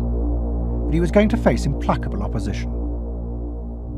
In the run-up to the 1992 election, Gould argued that the only way to win was for Labour to promise not to put up taxes. But the Shadow Chancellor, John Smith, angrily refused. Labour would stick to its fundamental policies. They would fight the election with the promise of tax increases to create a fairer society. And as the campaign began, it seemed as if Philip Gould was wrong. The traditional polls consistently showed Labour ahead, despite the Conservative campaign message that a Labour government would put up taxes. Even the Conservatives' oldest allies in the press became convinced that by harping on about tax, the Conservatives were cutting their own throats. So the worry about the Tories must be that they're not at the moment conveying a sense of grip and being in control. And unless they can do better than that, I think they're going to lose. The other thing is that they still say that they are going to go on and on with this one single message of tax. And I think, part of the difficulty this morning was that you had a whole lot of people who've been going to the same press conference for 7 days, had virtually the same message thrust at them, and are kind of getting bored and restless and hitting back on it. I think the media sense a big story coming in the Tories being defeated. And the Labour Party too was convinced it would win and finally return to power. It's now time to meet the men and women who will form the next government. Labour Chancellor of the Exchequer, John Smith. And now, it is time for the next Prime Minister, Neil Kinnock. Those running Labour's campaign believed that by modern presentation they would attract back the voters, yet keep the old policies. But Philip Gould was convinced that Labour were going to lose. Through his focus groups, he knew that the very people who were telling the traditional pollsters they would vote Labour were in reality preparing to vote Conservative out of self-interest. But they were too embarrassed to admit it. And John Major also knew this, because his focus groups were telling him the same thing. What do you make of the poll which puts Labour 5 points ahead? Sir, one to the Daily Mail, sir. Feel out in the streets that matters. It's feeling good on the streets, is it? It is feeling good on the streets, yes. It has been feeling surprisingly good on the streets for some time. Quite surprisingly, quite out of line with opinion polls. Don't ask me to explain it, but it feels all right. Sir? Anyway, go on. No, lads, you must sit down. We're waiting to go. John Major's victory in 1992 was a disaster for the Labour Party. The small group of reformers centred around Peter Mandelson and Philip Gould were convinced that the only way for the party to survive was to change its basic policies. But their ideas were rejected by John Smith, who had now become leader. Philip Gould left Britain to go to work for the campaign to elect Bill Clinton president in America. The 1992 election, during it and afterwards, people felt under great strain and really did feel demoralised and dejected. And then to go from this to the Clinton campaign, it was an extraordinary experience, because here suddenly I found articulated many of the ideas that I'd had but not fully myself been able to encapsulate or to articulate. If you want a president who will restore the middle class, reclaim the future for the middle class, and restore the American dream, vote for Bill Clinton in New Hampshire and send a signal to the country that we are coming together. What Gould discovered was that, like the Labour Party, the Democrats had also been doing focus groups with swing voters. The difference was that Bill Clinton had decided to tailor his policies to fit with these voters' desires. Above all, with their ferocious belief that they should only pay tax for things that benefited them, not for the welfare of others.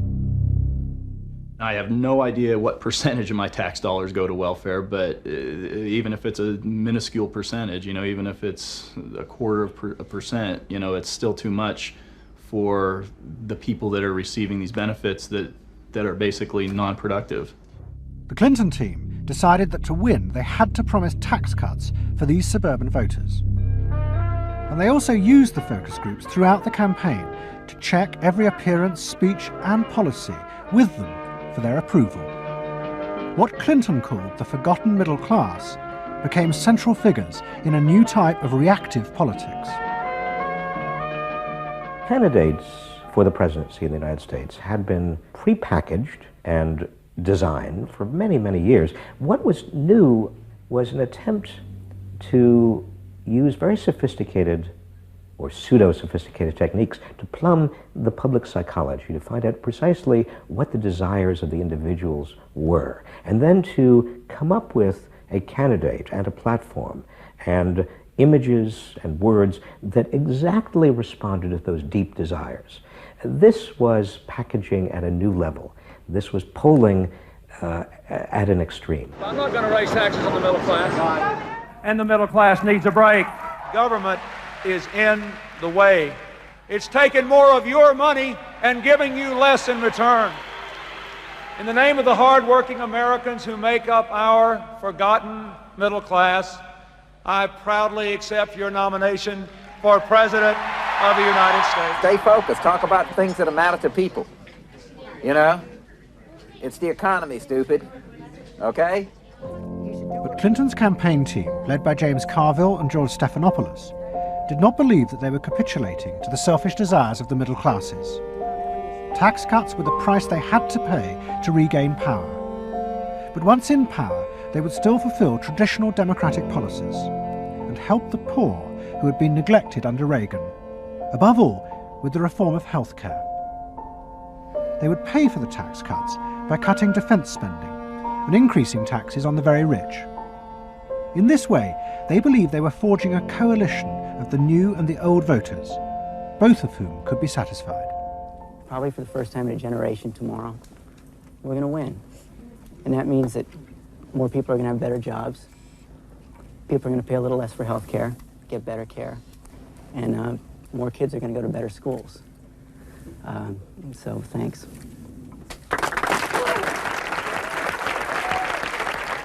But the Democrats' optimism was to be short-lived. In November 1992, Clinton was triumphantly elected president. But within weeks, his administration discovered that the budget deficit was far greater than they had anticipated. At a meeting in the White House in January 1993, the head of the Federal Reserve told them that the deficit was nearly $300 billion. There was no way they could borrow any more without panicking the markets and causing a crisis. The only way to pay for the proposed tax cuts would be to cut government spending, not just on defence, but on welfare. Clinton was faced with a choice between the old politics and the new, and he chose the old. The tax cuts were dropped, and he tried to inspire the country with the old democratic ideal of government spending to help the poor and disadvantaged. Tonight I want to talk with you about what government can do, because I believe government must do more. To put people to work now, to create 500,000 jobs. Jobs to rebuild our highways and airports, to renovate housing, to bring new life to rural communities and spread hope and opportunity among our nation's youth. Healthcare reform sounds like a great idea to me. Well, I know, but some of these details sure scare the heck out of me. Like what? Well, like for... At the start of the Clinton administration, many of us, including, I believe, President Clinton himself, reverted back to an older tradition, tried to lift the public, to talk about genuine ideals beyond the individual. And that reform agenda being not only universal health care and child care and dealing with the widening inequalities in our society and homelessness, many things that many citizens, just particularly middle-income citizens, didn't want to deal with. But the suburban voters who had been promised tax cuts were not inspired by Bill Clinton's vision. They felt betrayed and wanted revenge. Their opportunity came in 1994 with the congressional elections. The Republicans, led by Newt Gingrich, promised huge tax cuts and to dismantle the welfare system.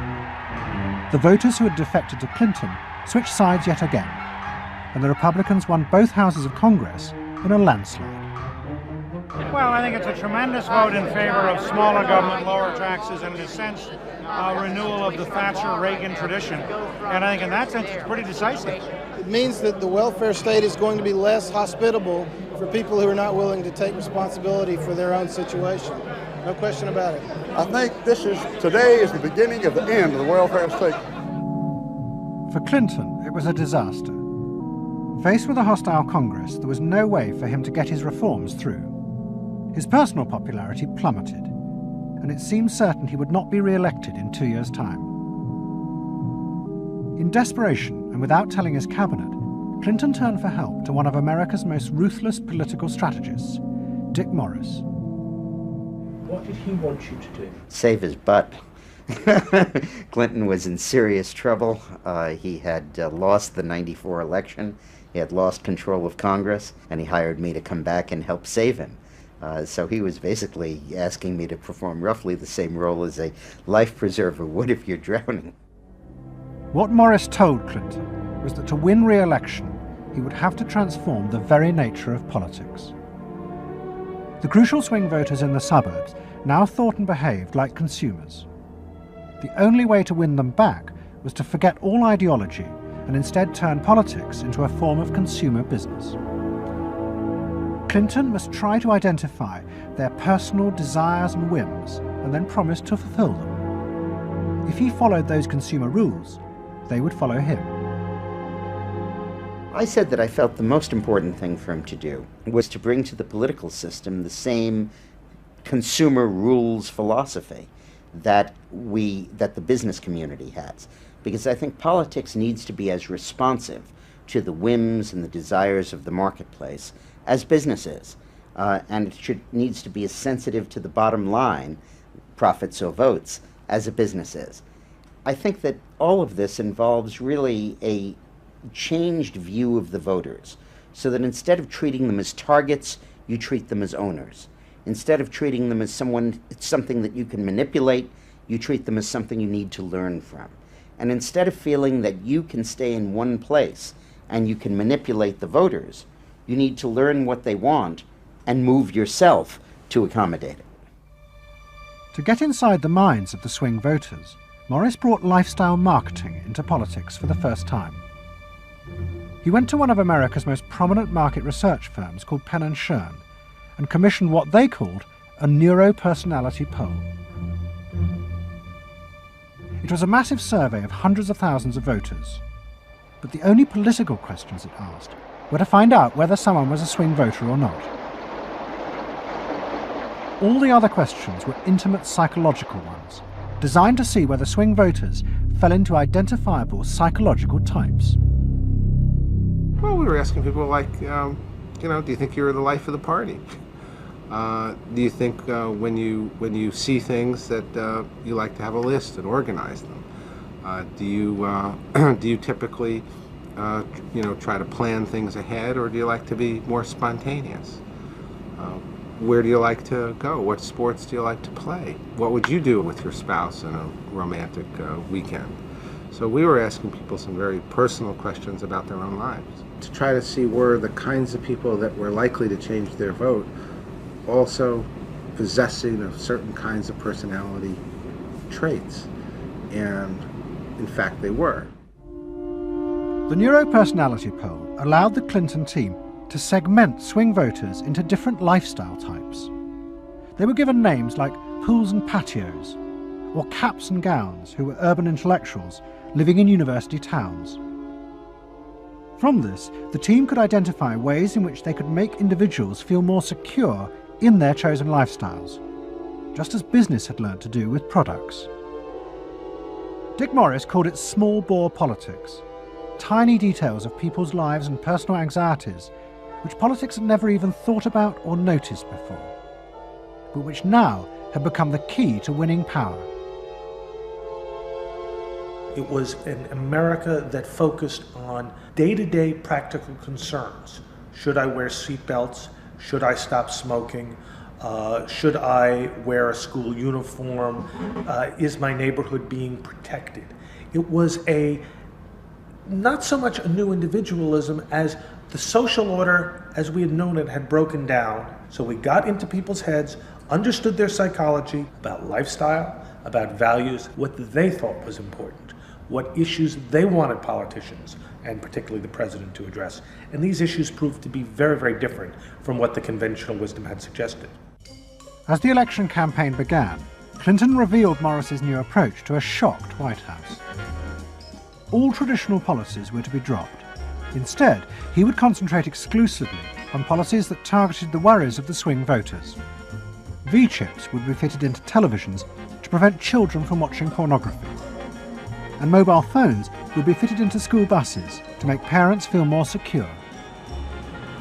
Dick Morris also persuaded the president to spend his leisure time in the same way as particular groups of swing voters. He sent Clinton on a hunting holiday, dressed in exactly the Gore-Tex outfits a group called Big Sky Families liked. The aim was to reflect swing voters' lifestyles back to them. The Liberals in Clinton's cabinet hated this approach. And I would say, well, Dick, why have a campaign? This was the 1996 campaign. If all the president is going to do is offer up these little bite-sized miniature initiatives that appeal to people's desires, like consumers, buying soap, V-chips that you could put in your televisions so you could make sure that your children did not have pornography, and school uniforms. Why talk about them? They're so mundane and they're so tiny. And he would say back, if we don't do this, we may not get reelected. And I would say, what's the point of getting reelected if you have no mandate to do anything when you're reelected? And he'd say, what's the point of having a mandate if you can't get reelected? Isn't the ultimate goal getting reelected? But Morris's new politics were an extraordinary success. Clinton's ratings among the swing voters began to soar. And Dick Morris, along with the marketeer Mark Penn, took effective charge of making White House policy. Mark Penn set up a huge call centre in an office block in Denver. And every night, hundreds of telephone operators called swing voters in suburbs across the country to check with them every detail of policies that Clinton was proposing. The policy was made by a group of people manning telephones in Denver, Colorado, placing calls to voters in places like Westchester and Pasadena, and asking them what they wanted from their government, and asking them very specifically about specific policies that Bill Clinton was considering. Would you be more likely to support him if he offered this particular government service, or if he offered that one? Those people told them what they thought. Mark Penn transmitted that to Bill Clinton, and it came out of his mouth. So essentially it was suburban voters in the 90s were creating American domestic policy, and some of it's foreign policy as well. Right.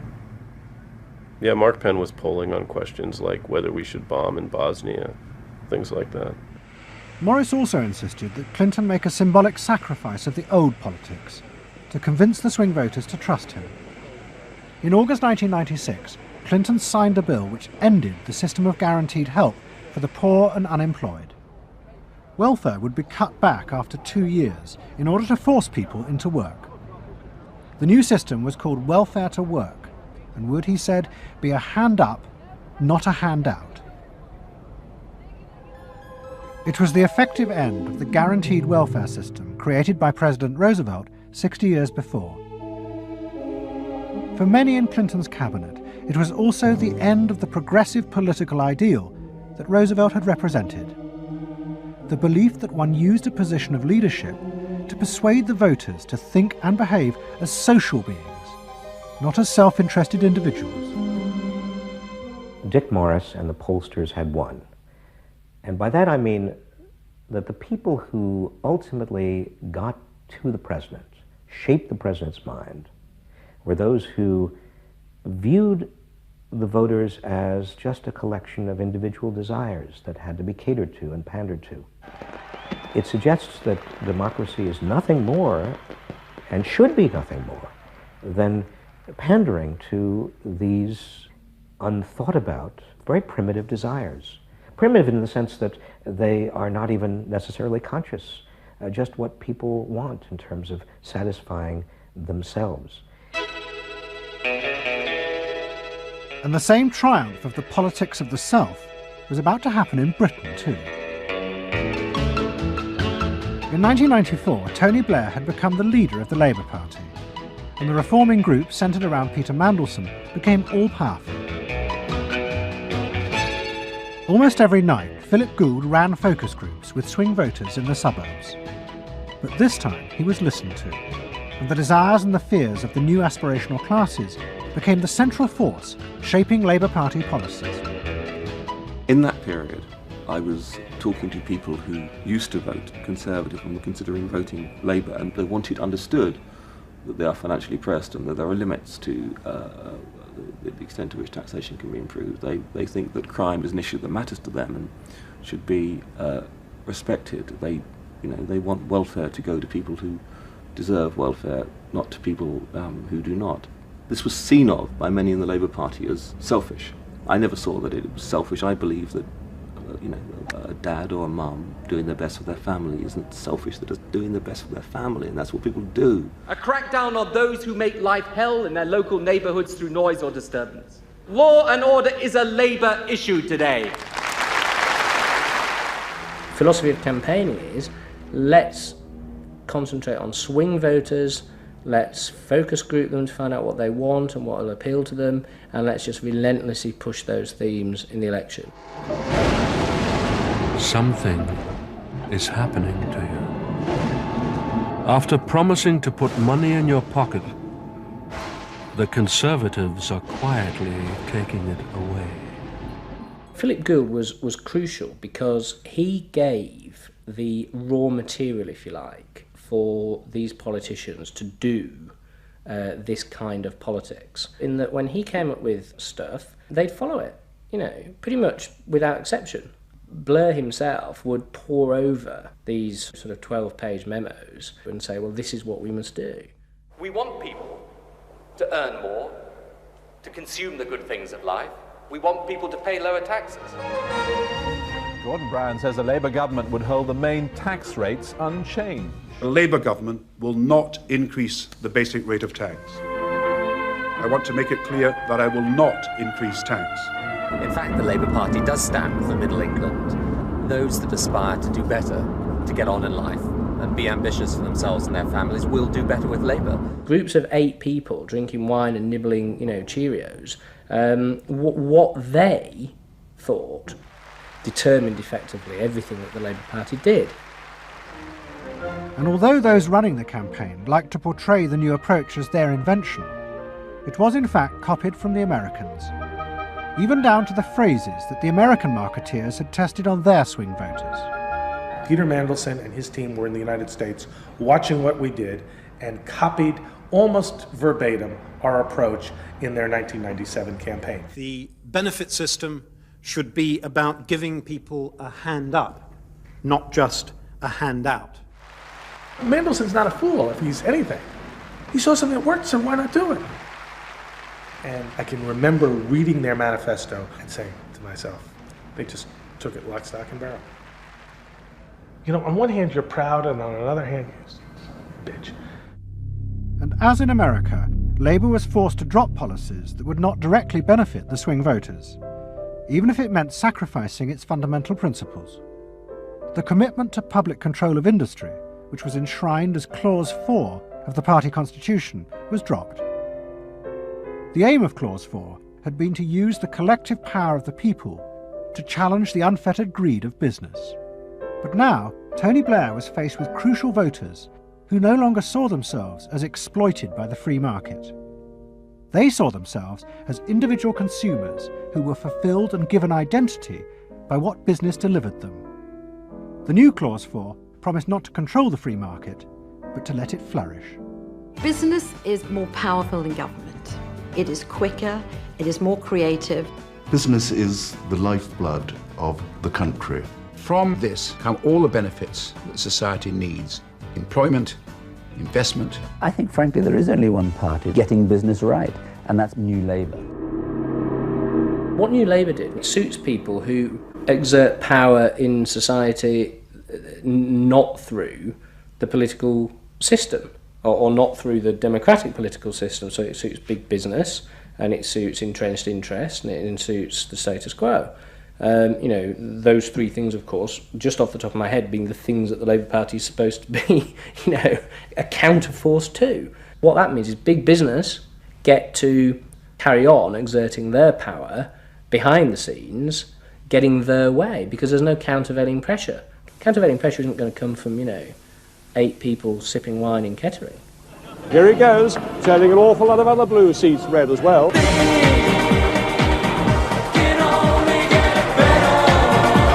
Very happy, very relieved, and very exhilarated. But those who masterminded Labour's victory in 1997 saw it as a triumphant vindication of a new form of democracy. By understanding and fulfilling people's inner desires through the focus group, they were giving power to individuals, not treating them as faceless groups who were told by politicians what was good for them. I don't see the focus group as some marketing tool. I see the focus group as a way of hearing what the people have to say. And I see the focus group as a way to a new form of politics. What the people give, the people can take away. We are the servants, they are the masters now. 1997 was, I think, fundamentally important in that, because I think it is the end of the elitist politics that's dominated Britain for so much of the last 100 years.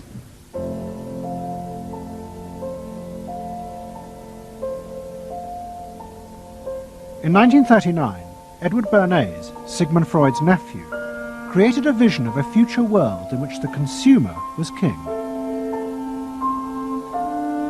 It was at the World's Fair in New York, and Bernays called it Democracity. It was one of the earliest and most dramatic portrayals of a consumerist democracy, a society in which the needs and desires of individuals were read and fulfilled by business and the free market.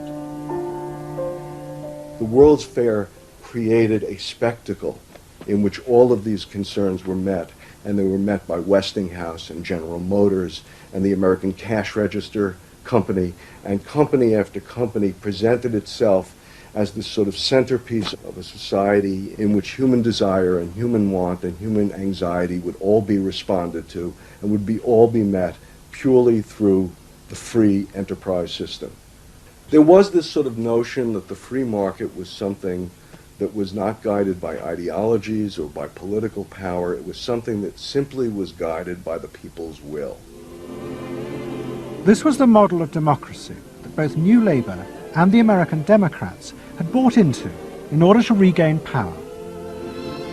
They had used techniques developed by business to read the desires of consumers, and they had accepted Bernays' claim that this was a better form of democracy. But in reality, the World's Fair had been an elaborate piece of propaganda designed by Bernays for his clients, the giant American corporations. Privately, Bernays did not believe that true democracy could ever work. He had been profoundly influenced in this by his uncle's theories of human nature. Freud believed that individuals were not driven by rational thought, but by primitive unconscious desires and feelings. And Bernays believed that this meant it was too dangerous to let the masses ever have control over their own lives. And consumerism was a way of giving people the illusion of control, while allowing a responsible elite to continue managing society.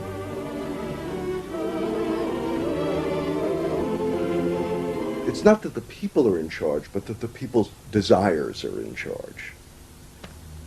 The people are not in charge. The people exercise no decision-making power within this environment. So democracy is reduced from something which assumes an active citizenry to something which now increasingly is predicated on the idea of the public as passive consumers, the public as people who essentially what you're delivering them are doggy treats. The problem for New Labour was that it believed the propaganda. They took at face value the idea promoted by business that the systems invented to read the consumer's mind could form the basis for a new type of democracy. Once in power, New Labour tried to govern through a system that Philip Gould called continuous democracy. But what worked for business in designing products led the Labour government into a bewildering maze of contradictory whims and desires. For much of Labour's first term, the focus groups said that the railways were not a high priority, and Labour's policies faithfully reflected this. But now, those same groups are blaming the government for not having invested more money sooner in the railways. The point about focus group politics is that there isn't one because people are contradictory and irrational, and so you have a problem in terms of deciding what you're going to do if all you do is actually listen to a mass of individual opinions that are forever fluctuating and don't really have any coherence, and crucially are not set in context. So that's why people can say, you know, I want lower taxes and better public services. Of course they do. You know, you say, do you want to pay more taxes to get better public services? People are less sure. They then don't believe that if they do pay more taxes, they will be spent on better public services. So you end up in this quagmire where, you know, the truth is a politician has to say, look, this is what I believe. I believe that you should pay slightly more taxes to make better public services, and I pledge that I'm competent enough to actually use that money wisely. Do you want that? Vote for me, yes or no. And that's what Blair has failed to do. Tony Blair turns around and sort of tries to feed back to them what they already believe, and given what they believe is sort of a load of individual, incoherent, contradictory nonsense, that's all he has to offer. And then he wonders why people don't get him. You know, the answer they don't get him is because they're looking for someone to do something that they can't do themselves, which is actually come up with a coherent political opinion that they might have faith in. New Labour are faced with a dilemma. The system of consumer democracy that they have embraced has trapped them into a series of short-term and often contradictory policies. There are now growing demands that they fulfil a grander vision, that they use the power of government to deal with the problems of growing inequality and the decaying social fabric of the country. But to do this, they will have to appeal to the electorate to think outside their own self-interest. And this would mean challenging the now dominant Freudian view of human beings as selfish, instinct-driven individuals, which is a concept of human beings that has been fostered and encouraged by business because it produces ideal consumers. Although we feel we are free, in reality, we, like the politicians, have become the slaves of our own desires. We have forgotten that we can be more than that there are other sides to human nature. Fundamentally, here we have two different views of human nature and of democracy. You have the view that people are irrational, that they are bundles of unconscious emotion. That comes directly out of Freud. And businesses are very able to respond to that. That's what they have honed their skills doing. That's what marketing is really all about. What are the symbols, the music, the images, the words that will appeal to these unconscious feelings? Politics must be more than that. Politics and leadership are about engaging the public in a rational discussion and deliberation about what is best, and treating people with respect in terms of their rational abilities to debate what is best. If it's not that, if it is Freudian, if it is basically a matter of appealing to the same basic unconscious feelings that business appeals to, then why not let business do it? Business can do it better. Business knows how to do it. Business, after all, is in the business of responding to those feelings.